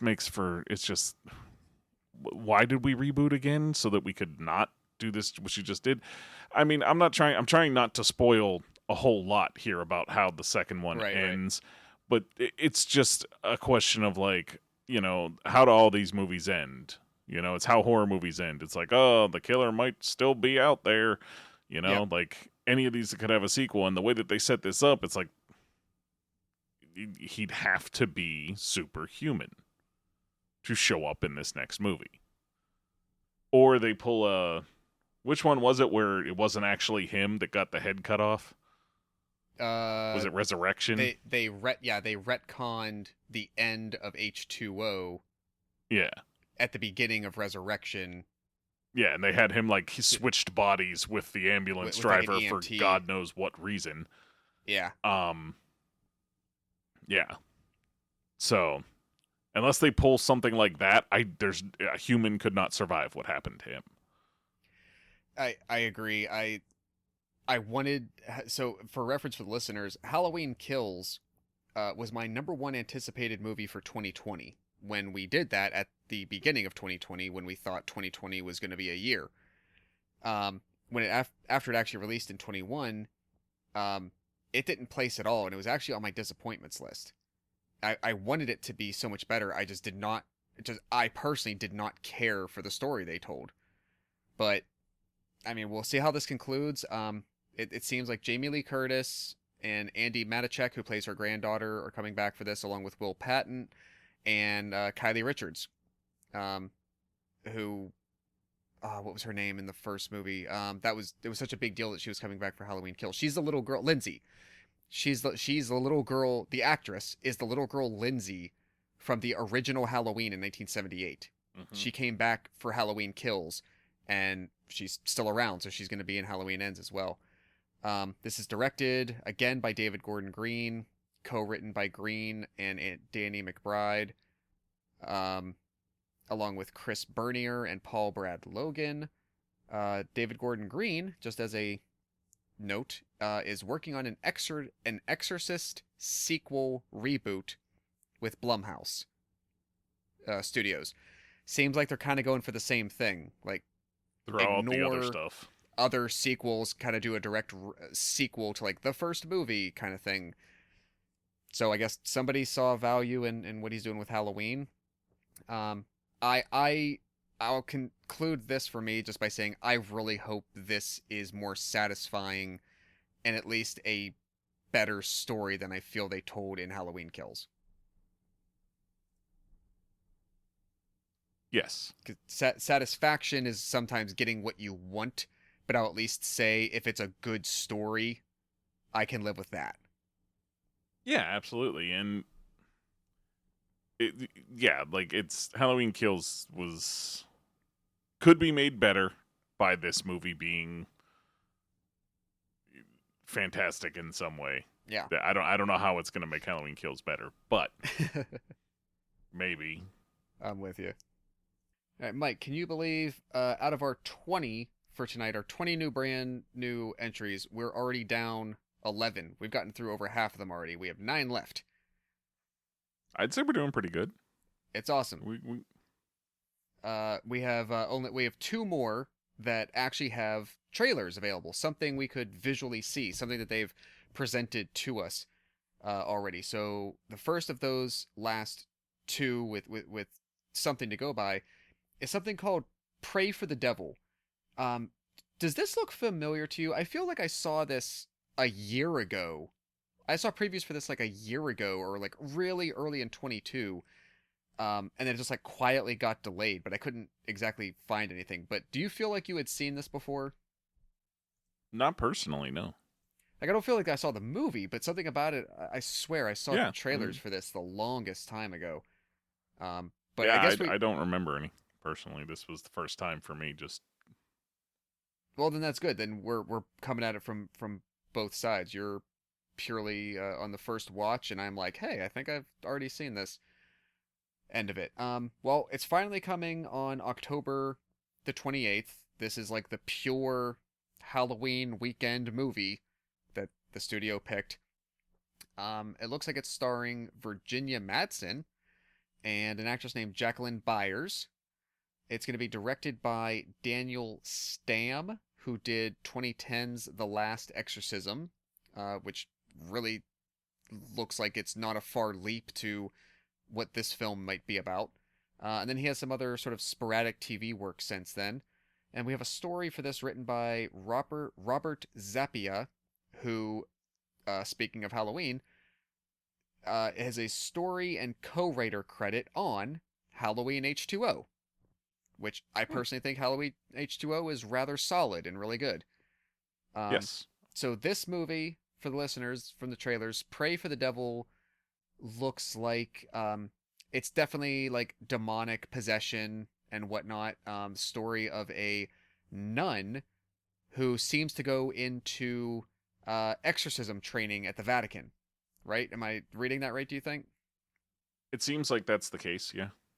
What and did anything stand out to you about this?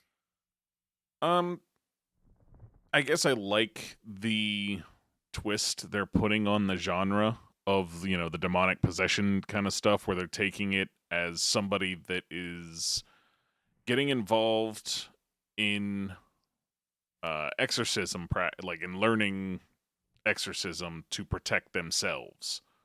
Okay.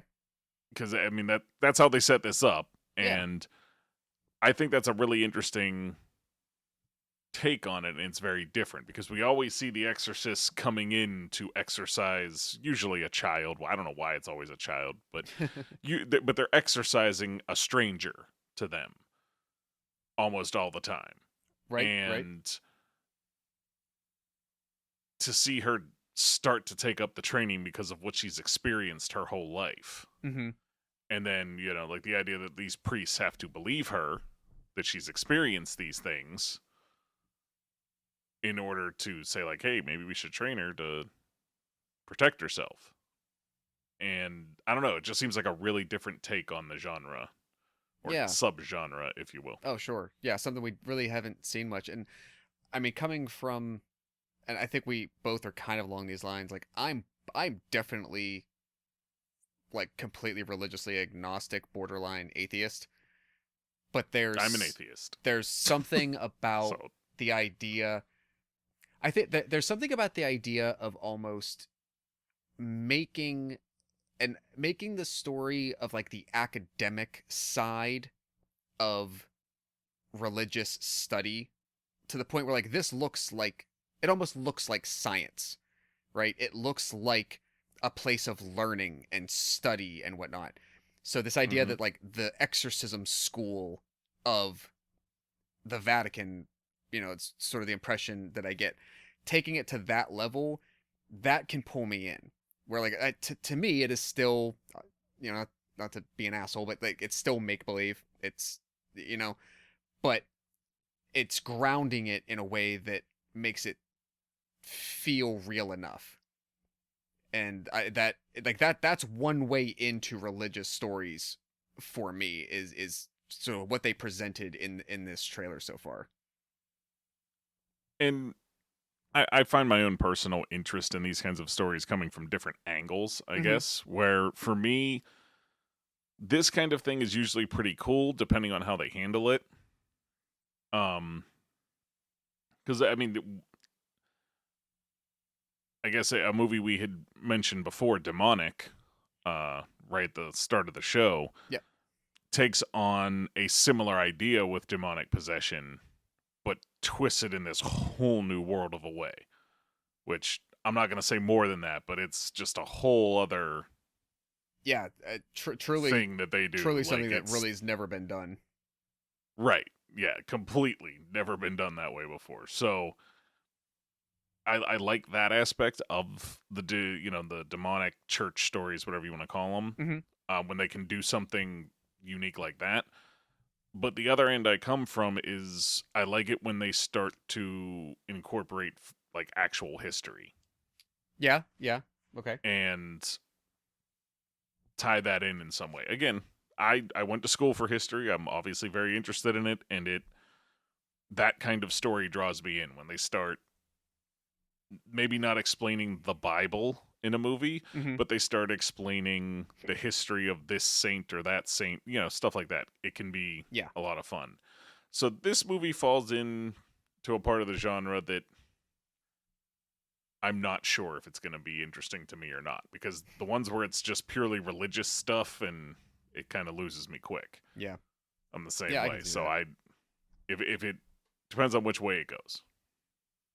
Definitely. I of many of them on here, I wouldn't say I'm necessarily I wouldn't use the word excited, but I feel like I do feel this is one of the few that I'm genuinely curious to understand more Curious is a good about word what, for it. yeah, See like you what they're said, sort going to of do. how they package their angle of this type of story. Right. Yeah. Okay. Well, I think that's our piece uh for Pray for the Devil. So keep moving on. So the very last one that we have anything to go on. I feel like we're gonna get this. It looks like it's an odd thing to say. Like this will be a Thanksgiving type of holiday release. I guess it's based around food, so maybe it makes kind of sense. This is called The Menu. Looks like we're gonna get it on November the 18th. This stars Anna Taylor-Joy, Nicholas Hoult, Ray Fiennes, and the always reliable John Leguizamo.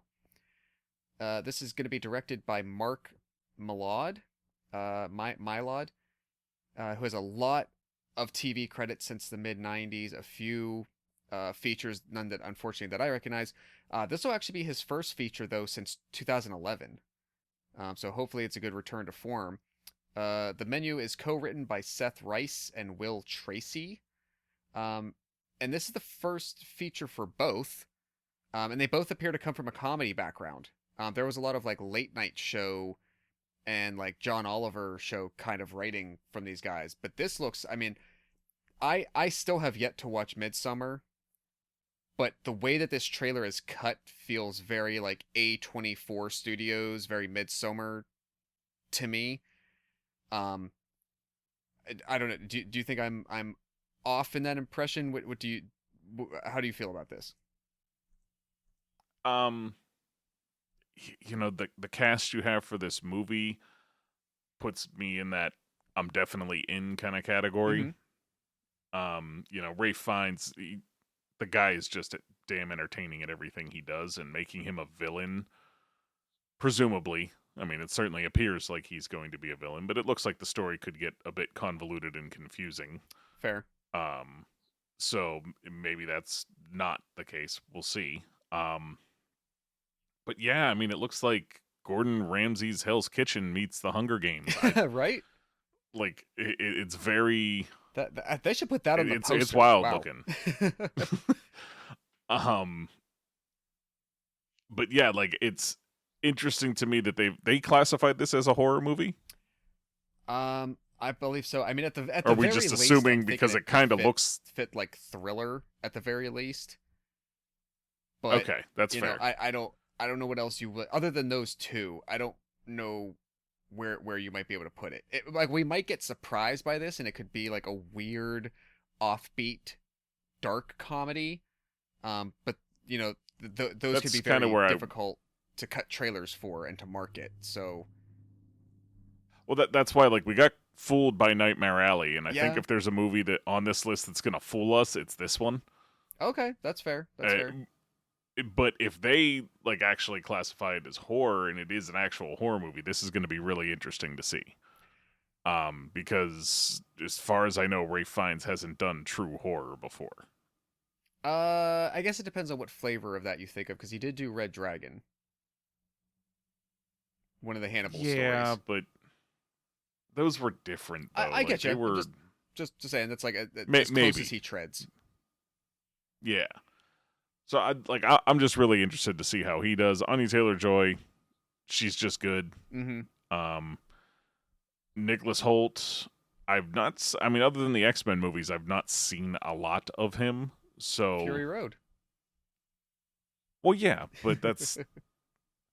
I'm saying like Fury Road, he plays such a off the wall character that it's hard to think of it in terms of like horror and how he's gonna do it, like being afraid and stuff like that that. is 'cause true. I haven't seen him really do that. That is true. But yeah, I mean, the cast is certainly interesting for something that seems, by all accounts, to be a horror film. I agree. So, So yeah, we get that just about around Thanksgiving. So I guess we'll get some of those questions answered then. But this definitely piques my curiosity as to what the hell all of the other things that they're not showing you in the trailer mean, and what the answers to those questions are going to be. they might be eating people. I'm just saying, That's people the easy might answer. be the actual Yeah, based menu. in Cannibals. cuisine and food and whatnot. But I'm hoping it throws a curveball in some really creative ways. I really am. So that is the menu. Ready to keep moving on? Yeah, let's All go. right. So, folks, thanks for hanging on to the ride. We got 7 more. We're going to get through these probably a little bit quicker because as of now, we don't have nothing to go on. We have, a cast, we have directors, we have writers, but we don't have no trailers. We have nothing to say. So, at this point, we're just bringing you info on, what to maybe look for. And this first one, we're actually going to move out of 2022 into the first entries that have, as of now, have 2023 release dates. So moving into January of 2023 on the 13th, we have a movie. Effectively, it's called Megan, but it's M number 3 GAN, and that looks to be the name of a product. So from what I can tell, this looks to be a different flavor of maybe Child's Play, where it's like, maybe an AI, modern AI, companion type of thing that maybe goes bad. But that's all conjecture. That's just what I'm guessing.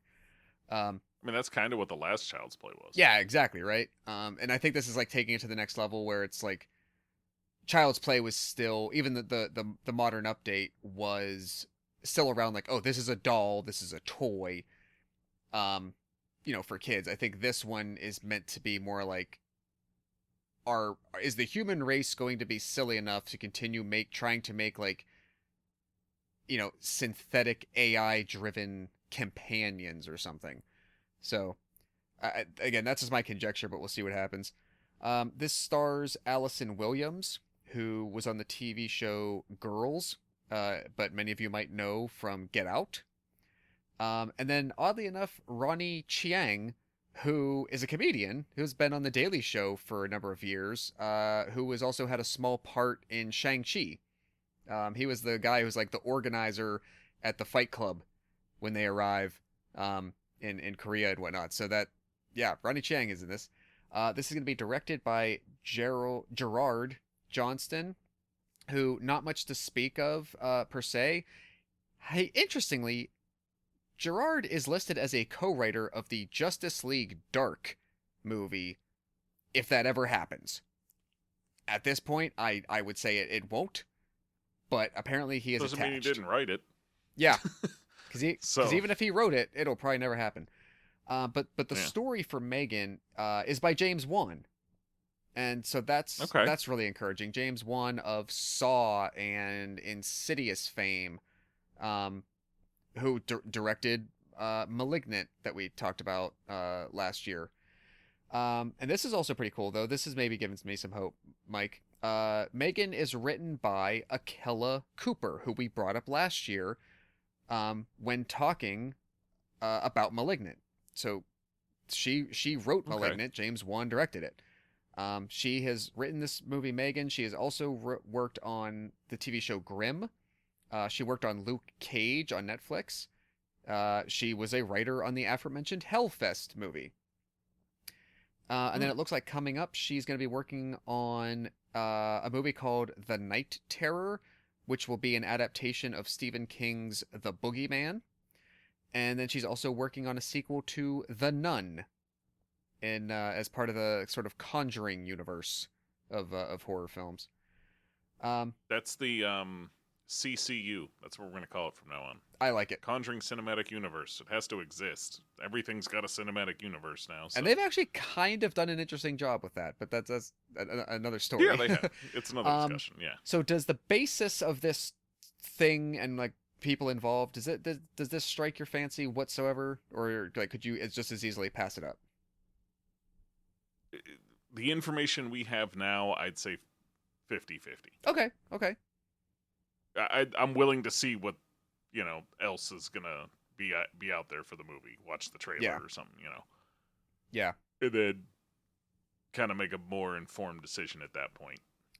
Absolutely. I think I'm leaning a little bit more towards the yes. Like, maybe it's like a 60-40.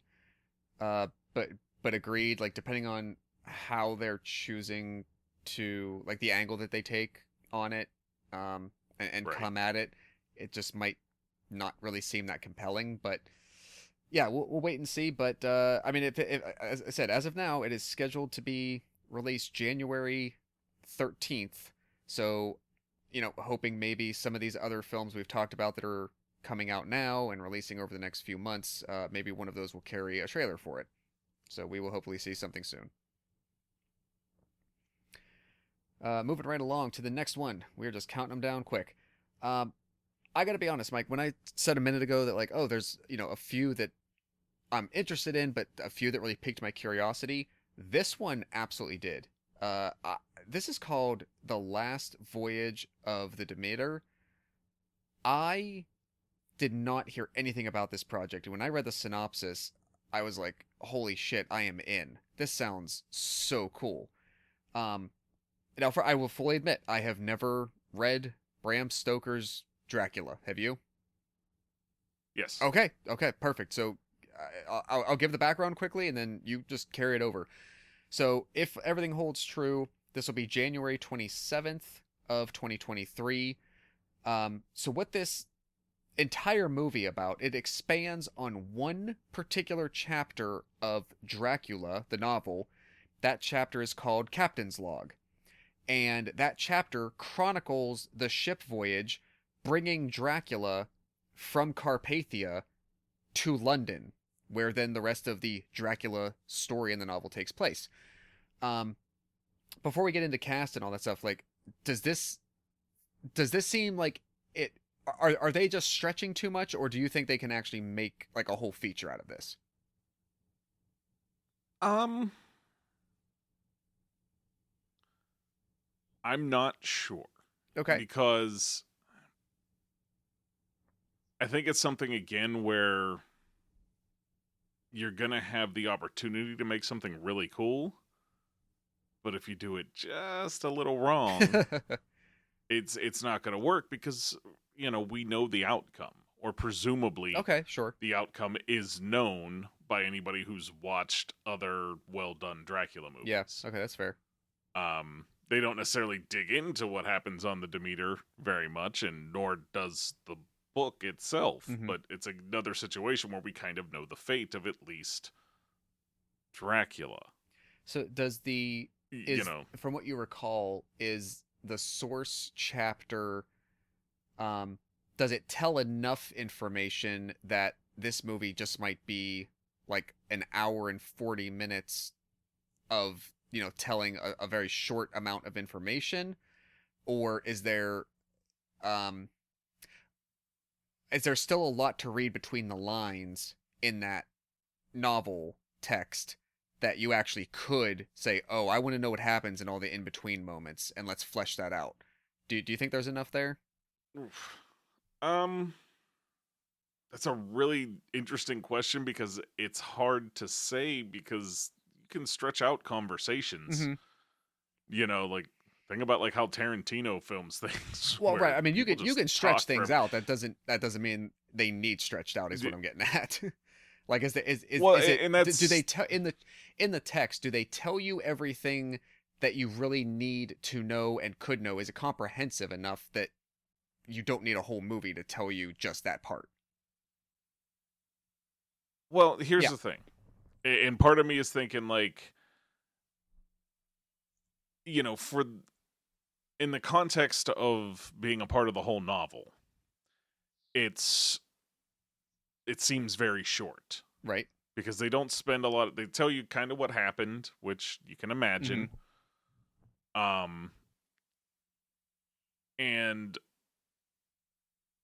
I guess what they don't get into a whole lot in any of the other movies or anything is how long it actually took to sail. Okay. It was not a short journey. All right. If I recall, like, again, it's been a while. I read Dracula in college. Okay. So I'm not 100%, but if I remember correctly, it was something like 18 months Oh wow. that they were at sail. I mean, he was coming from, wasn't it London to Transylvania? I think it's the other way around. And- They were coming, yeah, from Transylvania to London. Well, whatever. Yeah, but there's no direct path for that. Like, Right, you've right. got to go the long way, as far as I understand it. Like, there's not, which is a long time back then. Sure. So, in that respect, I think there's enough story to tell. Okay. And perhaps draw it out in an interesting way. Yeah, so I guess just kind of have to wait and see how well they handle it, I suppose. Touche. Because it's one of those that could easily just be like, well, this is boring because I know what's going to happen. That's very true. Well, it sort of hooked me in also with the cast. I this person looks to be like in the top build as well, but I'm not as familiar with them. Aisling Franciosi, Liam Cunningham, who is freaking Davos from Game of Thrones. Davos Seaworth. Absolutely. Corey Hawkins of The Walking Dead and what was it? The Miranda movie from last year, The Heights. He was in The Heights, as well as other things. Um, and then my guy, depending on what marketing you're looking at, he might be top billed. My guy, Dave DeSmallchin, is in this movie, so I'm almost sold just based on that. Um, I can definitely tantalize you more, Mike. Though this is being directed by Andre Ovredal, and who is Andre? Andre directed 2019's Scary Stories to Tell in the Dark, which I enjoyed. That was good. Yeah, that was We've very talked about that before. And he's working. He is also, it looks like, going to be directing the sequel to that, which they are working on. If you're into horror and you know, name drops. Andre also was the director of 2010's Troll Hunter, the Scandinavian film. And this is being written by Bragi, Bragi, F. Shoot, who worked on Season of the Witch with Nicolas Cage, as well as the first Escape Room movie, which I actually thought was pretty good for being what it was. Yes. I've not seen the sequel yet, but the first one was good. See the sequel. I think the first one is a little bit better, but the first one was actually pretty solid, I thought. So yeah, that is The Last Voyage of the Demeter. I just think it's an interesting idea to take sort of those micro moments and, like I said, sort of tell the story between the lines. So we'll maybe get that at the end of January. And yeah, then that is that. All right, next up we have. Okay, let's just take a breath here. The next movie we have is called Knock at the Cabin, and we're supposed to get it on February 3rd of 2023. This is going to star Dave Bautista, Rupert Grint, Mr. Ron Weasley himself, as well as Jonathan Groff, who some of you might remember as the reimagined new version of Agent Smith in Matrix Resurrections. The reason I say let's take a breath is because this is the next M. Night Shyamalan movie. And I feel like, especially since Glass, I feel like M. Night burned me with The Happening. He burned me with Avatar. Not Avatar, the Last Airbender. And then he comes back with The Visit, and then he comes back with Split. And with Split, I'm almost knocked off my feet. To the point where Glass is one of like my top 2 or 3, I think, anticipated movies of 2019. And then I saw Glass. And I thought it was not good at all. And then last year, he comes back with Old, which actually felt pretty good. It was kind of solid. I never know where to think of this guy in advance. So You actually liked Old? I did. I wouldn't say it was amazing, but I don't think I did hated not. it. That's fair. Yeah, Okay. That's absolutely fair. So I guess the M. Night Shyamalan thing. The Village was, I guess, I'm trying to think, like, other than Split. Mm-hmm. I think the only other movie of his that I genuinely liked was The Village. Oh, okay. The rest of them, I just kind of shrug at. Not even on board for The Sixth Sense? Not really. No. I feel like that's at least maybe the one that most people can tag onto. And I can definitely find problems and take umbrage with some of the others. Like Lady in the Water, I don't think was very, very good. Up until like the last like 10 minutes, you're like, oh, you're telling a story. I don't really know what your story is. And then you just drop something that you feel is supposed to be relevatory that turns out not to be. And yeah. So I'm kind of on the fence. The cast sounds interesting. I think putting, Batista and Rupert Grint in an M. Night movie is an interesting move. This is going to be based on a novel by Paul Tremblay, presumably of the same name. But yeah, nothing really else to go on. just that's the details. So I don't know. Are you at least in the camp sometimes of like still giving his stuff a try to see what it's like? I mean, I watch almost everything. So You're not. You're when like it you're comes like me in a down lot to of it, ways. Like I feel like I'm not very discerning, and I feel like you're even slightly less discerning. yeah, like if it's there and it's something I haven't seen, eventually I'm gonna watch it. Like even once I had free access to Uh old, huh. it still probably took me 3 months. Okay. Like once it was on HBO Max, like I was just ignoring it. Like I don't feel like Yeah. it. And then just at one point it was like there's literally nothing else that I haven't seen right now. All right, fine. Gotcha. It's probably the same for this, but I'll watch a trailer first, and I'll just have in my mind the whole time. But it's M Night Shyamalan. But no, wait, it's M Night Shyamalan, Right. and that'll just play a part in it. Gotcha. Well, we will see if we are if he pulls the rug out again, or if we're disappointed, and whether this is one that takes us off guard and we're actually surprised by. So hopefully. All right, we got a few left, folks. I think this might be one of the bigger ones that we're going to talk. I think we've got about 4 left, and this is going to take a minute, I think. So buckle in for just a second. We're talking about I don't even know the follow up to Scream, which I guess was Scream 5, but just called Scream. This doesn't have a title yet, unless it's just going to be called Scream 6. But it's Scream 6. That would be hilarious. I mean, if they called it Scream 2, like that would even like mess with my head even more. I would not know what to do with that.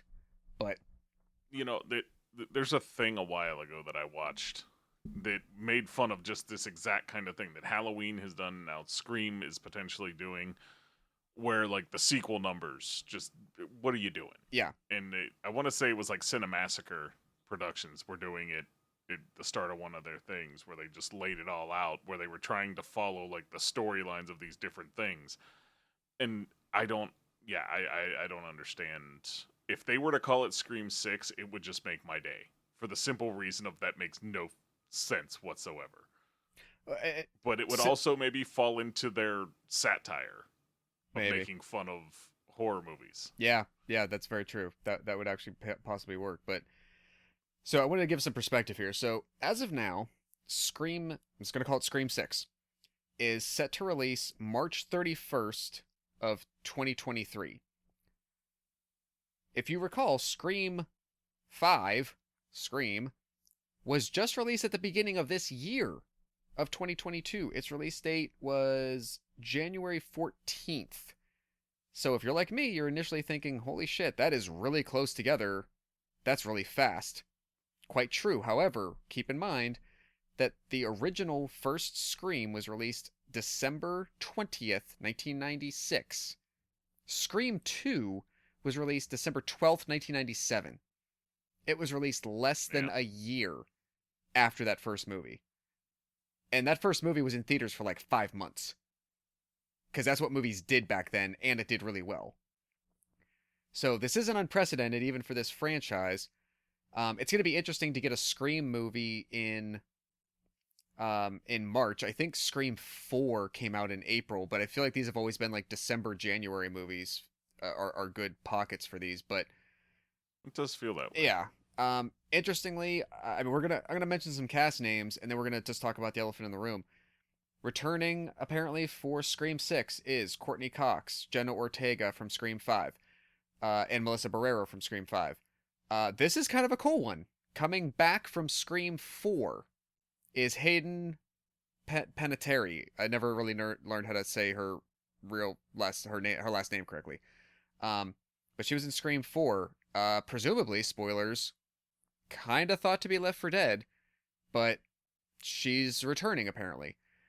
Joining the cast will be Tony Revolori, who has been playing Flash in the most recent Spider-Man movies, as well as the Grand Budapest. He was in that Wes Anderson film as the bellhop. This is exciting to me. Samara Weaving is joining Scream. I think that's really, really cool. I've come to really kind of have like an affinity for her over the last couple of years. She's really like cut her teeth in interesting horror movies. And then rounding it out, Dermot Mulroney is joining the Scream franchise as well. Who is absent from that list, Mike? Nev Campbell. Nev frickin' Campbell. And many of us know the news stories that came out a few months ago that Nev, after 25 years of playing Sidney, the producers and the studio didn't want to meet her her salary requirements and her expectations as being the face of that franchise for 25 years, and so she said, "Okay, piss off," and is walking away. I mean, as a worker, and I mean, I see her point. To be honest, I don't know what number she wanted to put on the table, so I'm not sure what they felt was unreasonable, but it takes balls, you know. And no offense to her, it's not like Nev Campbell is a household name anymore. Not anymore. You know, yeah, she's when not Scream first came out, she was right. She 'cause had that Party of wing in Five the last going, couple of years. I remember she was in one of the like later seasons of House of Cards. She did that Skyscraper movie with The Rock, but Oh you know, yeah. Scream 5 was kind of her possible return in a way, like, hey, I'm here. And, you know, she felt that she was not being valued. And so she's walking away. So she's not going to be included. You know, there's a lot of different ways you could take that, and it's impossible to know the specifics of it. Correct. You know, if she Correct. was asking for $50 million, yeah, she was probably over her head. It's a horror movie. It's, Right. you know, that's not going to happen. But if she was asking for something reasonable or close to it, what the hell are you doing and not signing her? So Right. And that's confusing. I agree. And interestingly, it's not. So the one thing that I already noted about what is posted for the plot of this movie is it seems like our main company is like picking up and going somewhere else. Like they are leaving Woodsboro. Okay. So, I mean, maybe that's part of the writer's solution of Sydney not being around, even though like her character constantly Well, weren't they- relocated. I'm going to say, weren't they not in Woodsboro? Like, I guess Gail wasn't. Right, Gail wasn't, and I mean Sydney like had like multiple times her character had left, but many of the times, like Scream 2, like yes, takes place at her college, which is not there, but it always centers around where Sydney is, or if it's back in Right. Woodsboro that's drawing Sydney back there, it re-centralizes, right? So I feel like maybe Right. that's like a writer's solution to just have it occur somewhere else, so you don't even have to think about the town, but. The writing and directing team who brought us Scream 5, as well as we talked about Ready or Not before, that's probably how they got the Scream gig. Matt Bettinelli-Olpin and Tyler Gillette are your co-directors, written by James Vanderbilt and Guy Busick. So we will see what becomes of the Scream franchise in late March, if nothing else gets delayed. Any last thoughts on Scream? Not right now. Not till we see some more. Yeah, good point. All right, final three, folks. Here we go, knocking them down. It looks like the trend that started a couple of years ago of either remaking Stephen King-based products or tapping into things that haven't been made previously it continues, because April 1st of 2023, it looks like we're getting a remake of Salem's Lot. I've never read this, and I've never seen any of the other movie versions. The screen versions, it looks like there was the original theatrical version from 1979, was then followed by a sequel, Return to Salem's Lot, in 1987, and there was a 2004 miniseries, actually starring Rob Lowe, in 2004, that ran on TNT. This version of Salem's Lot stars Lewis Pullman, who is the son of Bill Pullman, who has previously been seen in Bad Times at the El Royale and was most recently in Top Gun Maverick. We will also have Alfre Woodard in this version, along with Spencer Treat Clark, who, speaking of M. Night Shyamalan, is the little boy in Unbreakable, who plays Bruce Willis's son in Unbreakable, who then comes back years later to reprise that role in Glass. Among other things he's part of. He was on Agents of Shield for a period, I believe. And then William Sadler is also in this. So pretty solid cast. It's being adapted from the book and then directed as well by Gary Dauberman, who comes from the well, we spoke earlier about the sort of the Conjuring universe, kind of comes from some of that. He directed Annabelle Comes Home. He wrote and or co-wrote the whole Annabelle trilogy. He was a co-writer on both chapters of It recently, as well as The Nun. So that's your pedigree coming into this Salem's Lot remake. Mike, what is your history with this? Quickly, I wanted to ask, did you mention Pilou Asbæk in the cast? I don't believe I did. He is actually an interesting person to have there, because that is, if you're unfamiliar with the name, which I would not blame you, but he is Euron Greyjoy in Game of Thrones. So he is gonna be there as well, and I find that very interesting because he's pretty awesome. He's been in a lot of other things, but I think that's his most recognizable. Got it. Yeah. Okay. And performance. Listeners, if you're trying to place who that is, if you're a Game of Thrones fan, I always call him Uncle Asshole. Sure. He was That works. the asshole uncle in the Iron Isles who showed up and killed his brother and took over and then tried to like court Cersei and all that. Yeah, I just call him Uncle Asshole. So he also technically is the person responsible for the death of Jaime Lannister. yeah, Like, quite true. They get each other there. Sorry to spoilers. Spoilers. For the last like 2 episodes of Game of Thrones. Yeah. But if You'll you've seen it, deal you've with seen it, and if 'cause you it's haven't not- seen it, stop watching Game of Thrones after the second to last season. Because you don't want to see the last season. But yeah, so sorry. Continue with all of that. What do you think about Salem's Lot? Have you you're a big Stephen King fan, right? Have you read this? I have read Salem's Lot, but again, it has been a long time. I probably was 20, 19 when I read that. So how much do I really recall? It's one of his shorter books. It's not one of his short stories, but it's, like a just under 300-page-ish book, if I recall correctly. And it's good. Much better than the movie was. Okay. That original 1979 movie, it doesn't really hold up. Like, by today's standards, it does not hold up. And a lot of the horror from that time, especially stuff that was big budget horror for the time, has a lot of really bad effects by today's standards that just HD is not kind to. Yes. And even then, that original movie, even just the writing, and it was not as well done as it could have been, which is why it's not really a household name of a movie or anything at this point. Like some of the other horror movies that came out during that time were, or have become, I should say.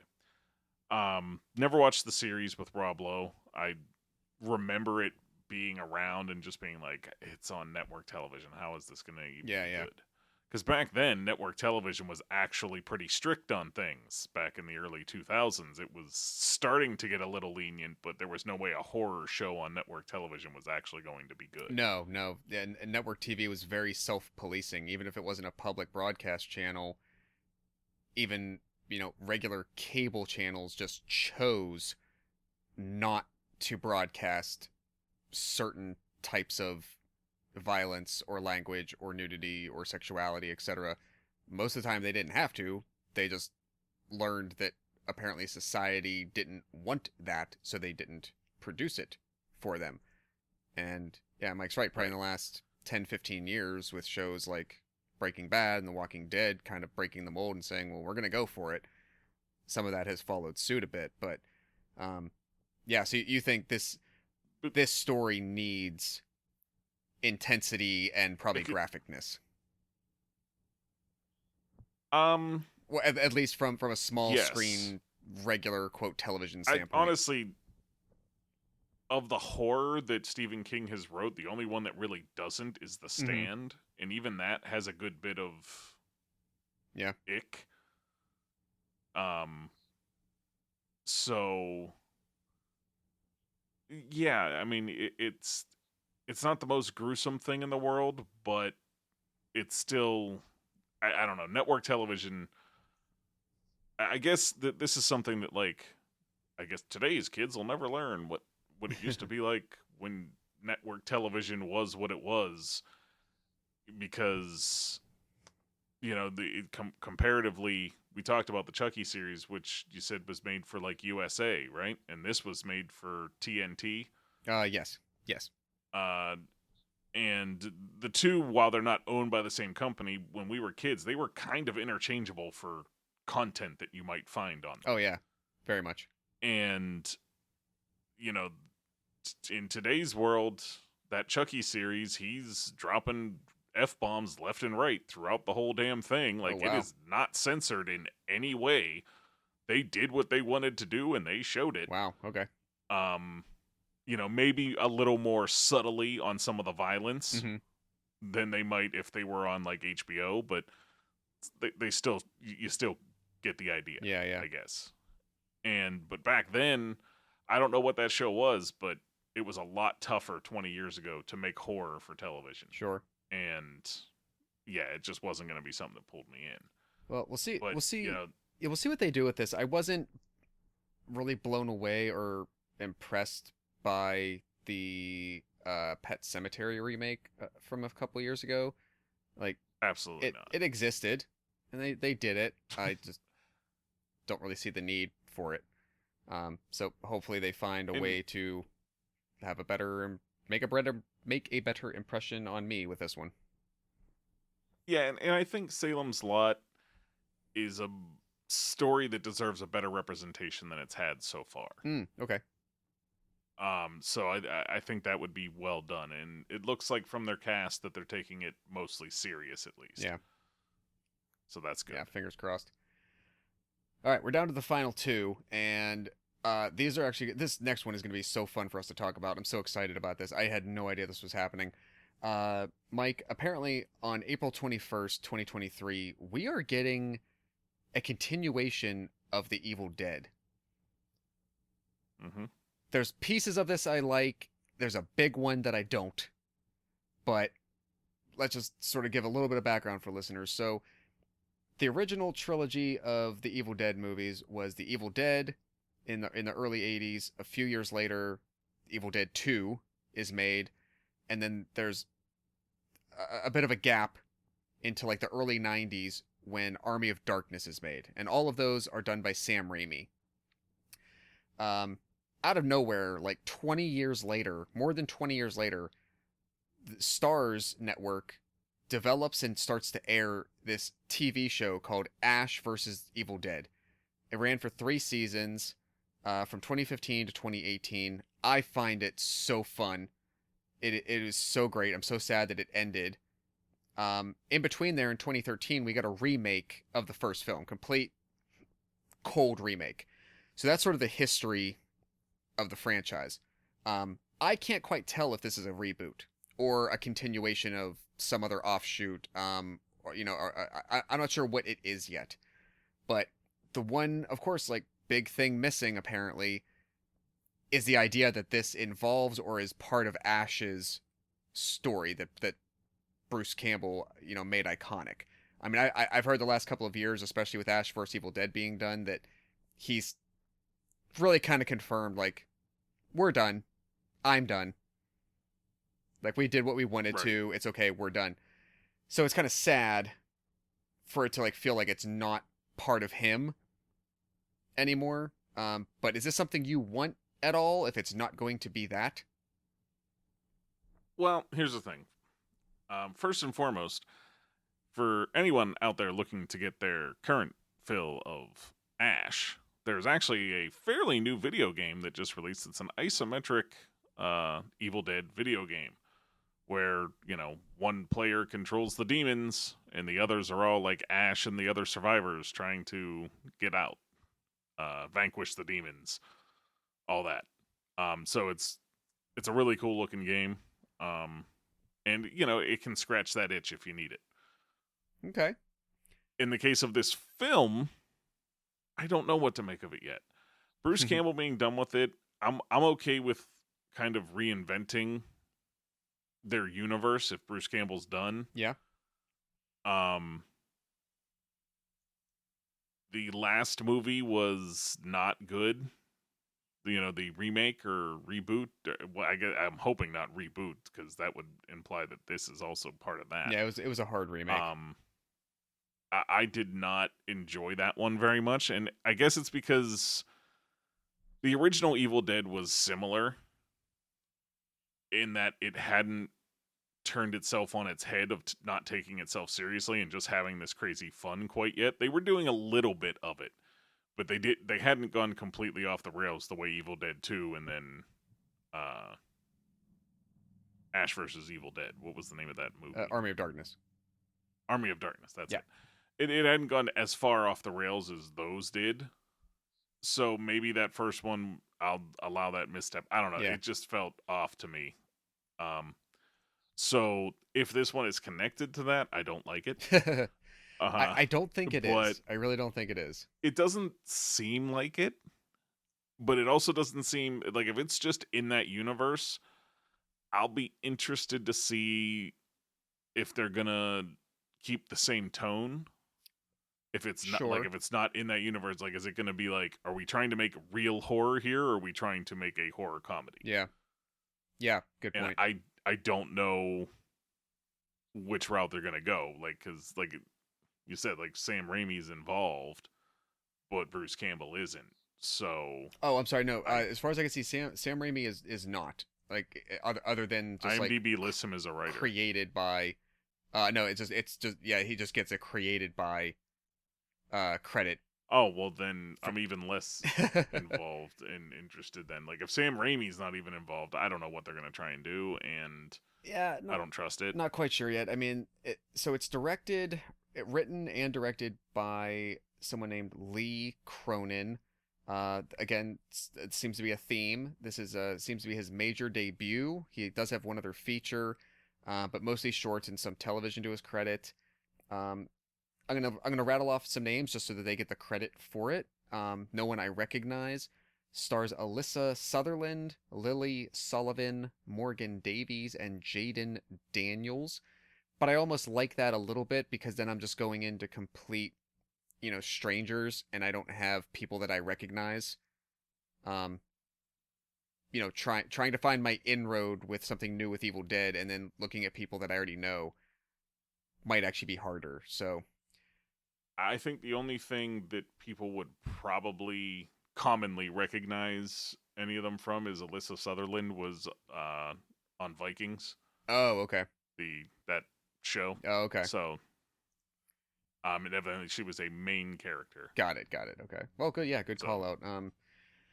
Yeah, that was one we didn't get into, but it seems like it's called Evil Dead Rise, and I get the impression that it's like taking it almost into like a Towering Inferno type of environment, where it's like into the urban setting and into the city, and whether it's just like contained within one building, whatever the tale is, and the action takes place, or if it kind of spreads out. But I mean, it's a different environment that we haven't seen it really play out in, so I'll give it a shot. If they make something good, I'm always happy for stuff that I like to continue. Exactly. I don't have confidence that it's going to be good, but I'm going to watch it. Yeah. And I will embrace it if it is good. I felt the same way about the show until I watched it, and then I was like, "Oh, this is amazing." So, very true. All right, folks. Mike, everybody, we are at our last entry. Here we are. Thanks for sticking along with us. we did it. This is going to be an interesting one, though, to end on, because we're going to talk about Insidious 5. And I just got to call it Insidious 5 because, unlike the last two entries, well, unlike the third entry, no, I'm sorry, unlike number 4, because I think the other one were just 1, 2, and 3. The Skeleton Key. Yeah. Lost Key. Was that the name of Lost it? Key. Lost Key. So let's back up for a moment, because as I mentioned in our review of last year, I was like, we talked about Insidious, and we did. And I gotta really find out, like, was I having a fever dream of some kind? Because I have my notes written down from last year. It was called Insidious: The Dark Realm. It was supposed to release November 11th, 2021. I have a director written down, Adam Robitel, who directed Insidious 4. He directed both the escape rooms. I have written down that the writer is Ryan Ragland, and it would be his first major writing credit. That Lynn Shay, Spencer Locke, Caitlin Gerald were all returning from Chapter 4. We talked about this. The movie never came out. It never saw the light of day. I don't know if it was ever actually being made. I don't know if it got shelved. I don't know what the hell happened. And I can't find what happened. I do remember a few months ago, maybe 2 months ago, randomly seeing a story that Patrick Wilson is returning to Insidious after the first 3 chapters. I think he and Rose are in the all first 3, I believe. He's coming 2. back, and this is the actually third one is. Go ahead. Oh, I'm sorry. Go ahead. The third one is the girl in the hospital, That's what. Okay, so or like it's the first the 2. girl with the broken leg. Yeah, you're right. So it's the first 2 that he and Rose are in. So Rose Byrne. So the sort of the hook to the story was, oh, this is going to be Patrick Wilson's directorial debut. He's directing Insidious 5. That's really cool. Wait a minute. What do you mean Insidious 5? What the hell happened to Insidious: The Dark Realm? I don't know. And I have no answers. I'm sorry. But all we can go on is what we apparently know about Insidious 5. It's as of now, it's quite a ways away. It's supposed to come out in the summer of next year. It has a tentative release date of July 7th, 2023. And as I just mentioned, Rose Byrne and Patrick Wilson are returning, as well as Ty Simpkins, who plays their son in the first 2 films. And if you remember, he was an actor who ended up being in Jurassic World.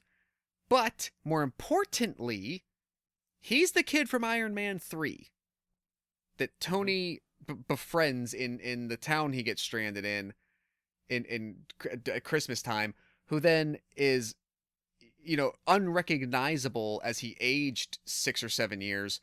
And he's standing outside of the cabin at Tony's funeral at the end of Avengers Endgame. That actor, Yep. Ty Simpkins, is returning to Insidious as well, along with Rose and Patrick. The last note, real quick, the last note I have here is that this version, this incarnation, it's being written by Scott Teems. He was the 3rd writer on Halloween Kills, along with Danny McBride and I think David Gordon Green. He wrote the Firestarter remake. Speaking of Stephen King and whatnot, there was a Firestarter remake that came out a couple months ago that did absolutely nothing. And he is currently working on that Exorcist remake that we talked about.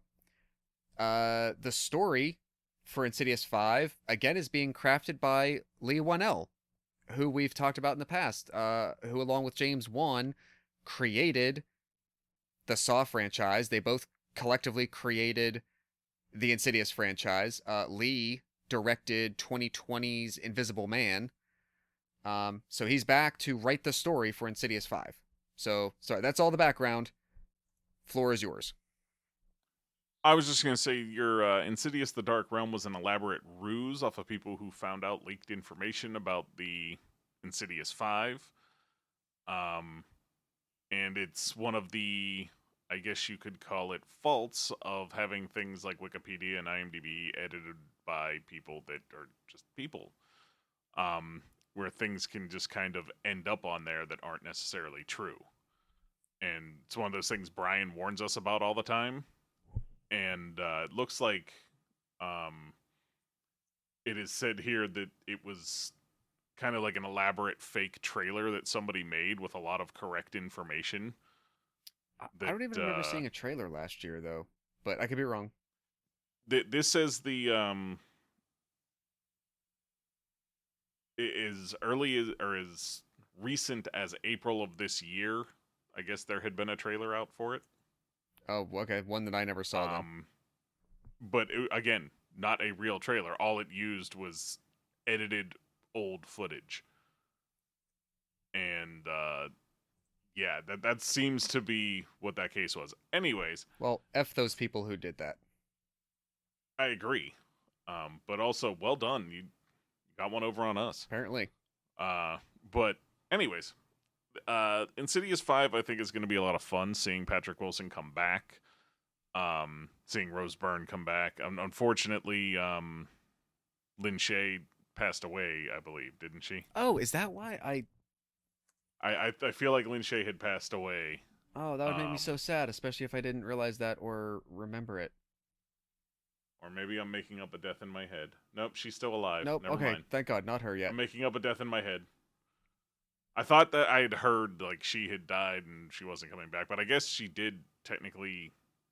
Isn't she dead after like the second movie?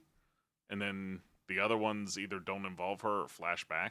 They might be. I'd have to go back to rewatch. But yeah, I forget how anyways. it played out. I'm really excited to see the cast back together from the first two because the third one was okay. It was pretty good. Yeah. And the fourth one just, I don't know. It just wasn't as good. Yeah, fell into the meh category. Yeah. And I'm really looking forward to it, I guess, being taken more seriously again. I guess, like, it just didn't feel like the fourth one, I don't know, cared about what was going on. Gotcha. But yeah, and I'm hoping that it's right up there with the first two when they were in it last time. Yeah, I'll definitely I'm have 100% in. I'll have to revisit those first two, especially because I remember really liking them. But it's just been a long time since I've gone back to them, and if that is where the story is picking up, and then obviously dealing with a, God, what at this point at least like a 10-year gap, right? Yeah. I think Insidious was 2010, so the second one was maybe 12 or 13. Right. They're gonna deal with that time jump and whatnot, but it'll be interesting to see what they do with the story of the three of them. I agree, and I think that didn't we just have the same thing? Well, I guess they didn't really come back for The Conjuring because in the main series they were never really away from the roles. It was always some offshoot of the main series that they weren't a part of. Right. For Patrick Wilson, I was thinking like he just did this again with The Conjuring. Oh, I see what you mean. Yeah. But yeah, this one is a yearly rewatch. Insidious, okay. At least 1 and 2, for Amy and I, and then every now and then we rewatch the third one. I don't think I have rewatched the fourth one except for the first time I saw it. Like I feel like yeah, same. So I'm looking forward to this, and I'm hoping it can kind of recapture what made these movies really good. We'll see. Well put, and a wonderful way to end the evening, I think. Any other last remarks? Anything that occurred to you to share now that you thought of later after we finished any of the topics? No, I'm good. Cool. The only thing I would add is if you are in the Pittsburgh area, the Evil Dead musical is being put on by the Pittsburgh Musical Theater at the West End Canopy location during the first couple of weeks of October. If you have never heard the soundtrack or seen this, do yourself a favor, spend the money, and go. I can't imagine it'll be that pricey being where it's being held.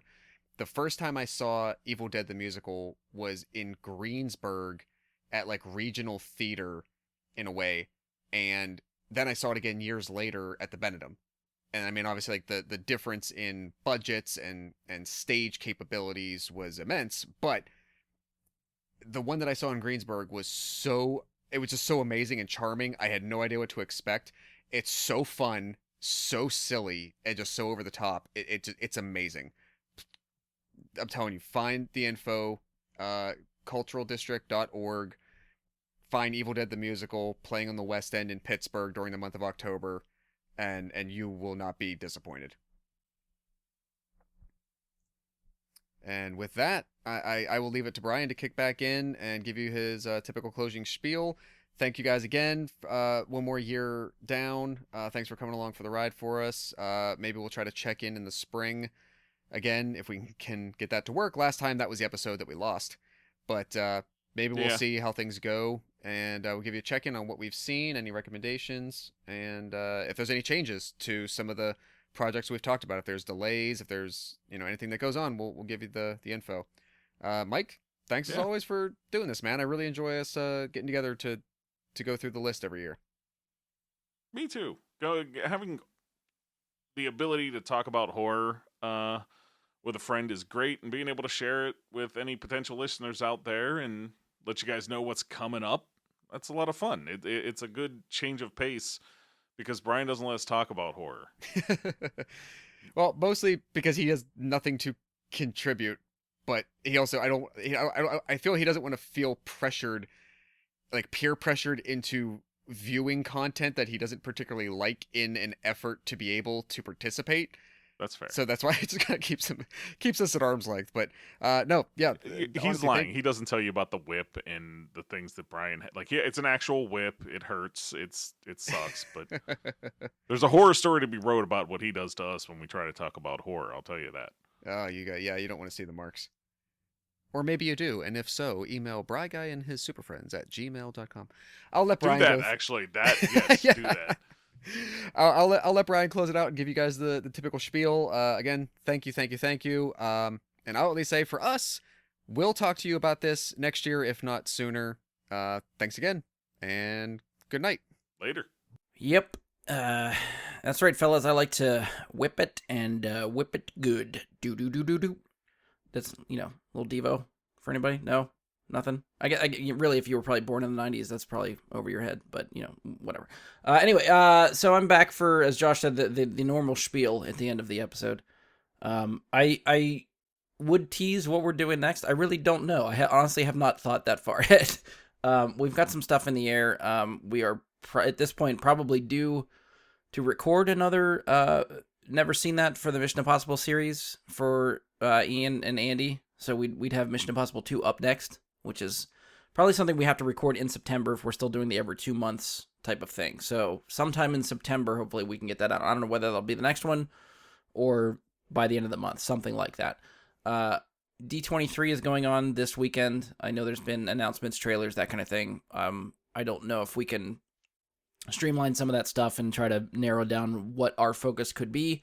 If we want to try to talk about everything quickly, I don't know how well we can organize that, but that's something that's rolling around in my head. Maybe we can cover if you'd like to sort of hear what we thought about some of the stuff to come out. And, part of it is when the announcements happen, some of us don't want to know a lot of this stuff, so it's hard to talk about the stuff that's coming when we still want to try to stay spoiler-free about this stuff. So it's a fine line we try to run here. I'd have to talk to the guys and see what we are comfortable covering and how much we want to get into it. So, that's something we could possibly cover. I know we've tossed around the idea of going back to Rewind Theater, which we haven't done in months. I believe on the table right now is Speed Racer, which I'm actually looking forward to going back and watching. It's been a really long time since I watched that movie, but I remember liking it when it came out. But it has been years since I've watched it, so I'm really curious to get back into that one at some point.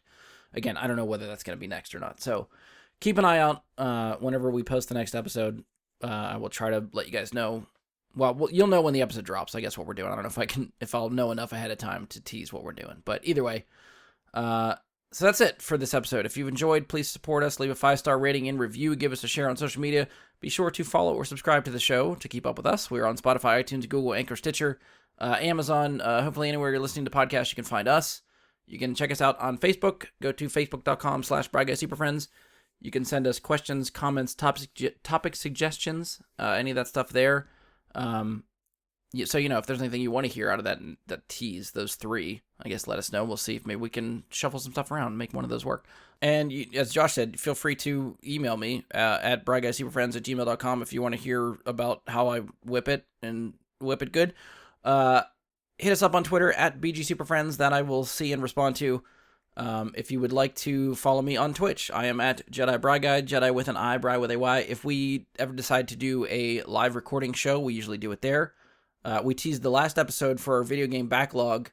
There are games that a few of us have yet to play. We each of us, thanks to our group discussion, have picked what game we will all try to play next whenever we get to the back catalog stuff. So I think it was BioShock for me, Heavy Metal for Ian, and Metroid Dread for Mike. All three of us have the ability to stream those games. So if you want to see us play them, or we can try to, keep you guys informed whenever we decide to go live and try to play them, just, for the hell of it. Why not? So you can experience those for the first time with us. I know Ian is at Partybone on Twitch. Mike is Darth Pole, I think with 2 A's on Twitch. So keep up with us whenever we try to go live, any of us streaming some games. And that's it. On behalf of Josh, Mike, and myself, thank you for listening, and we'll talk to you next time.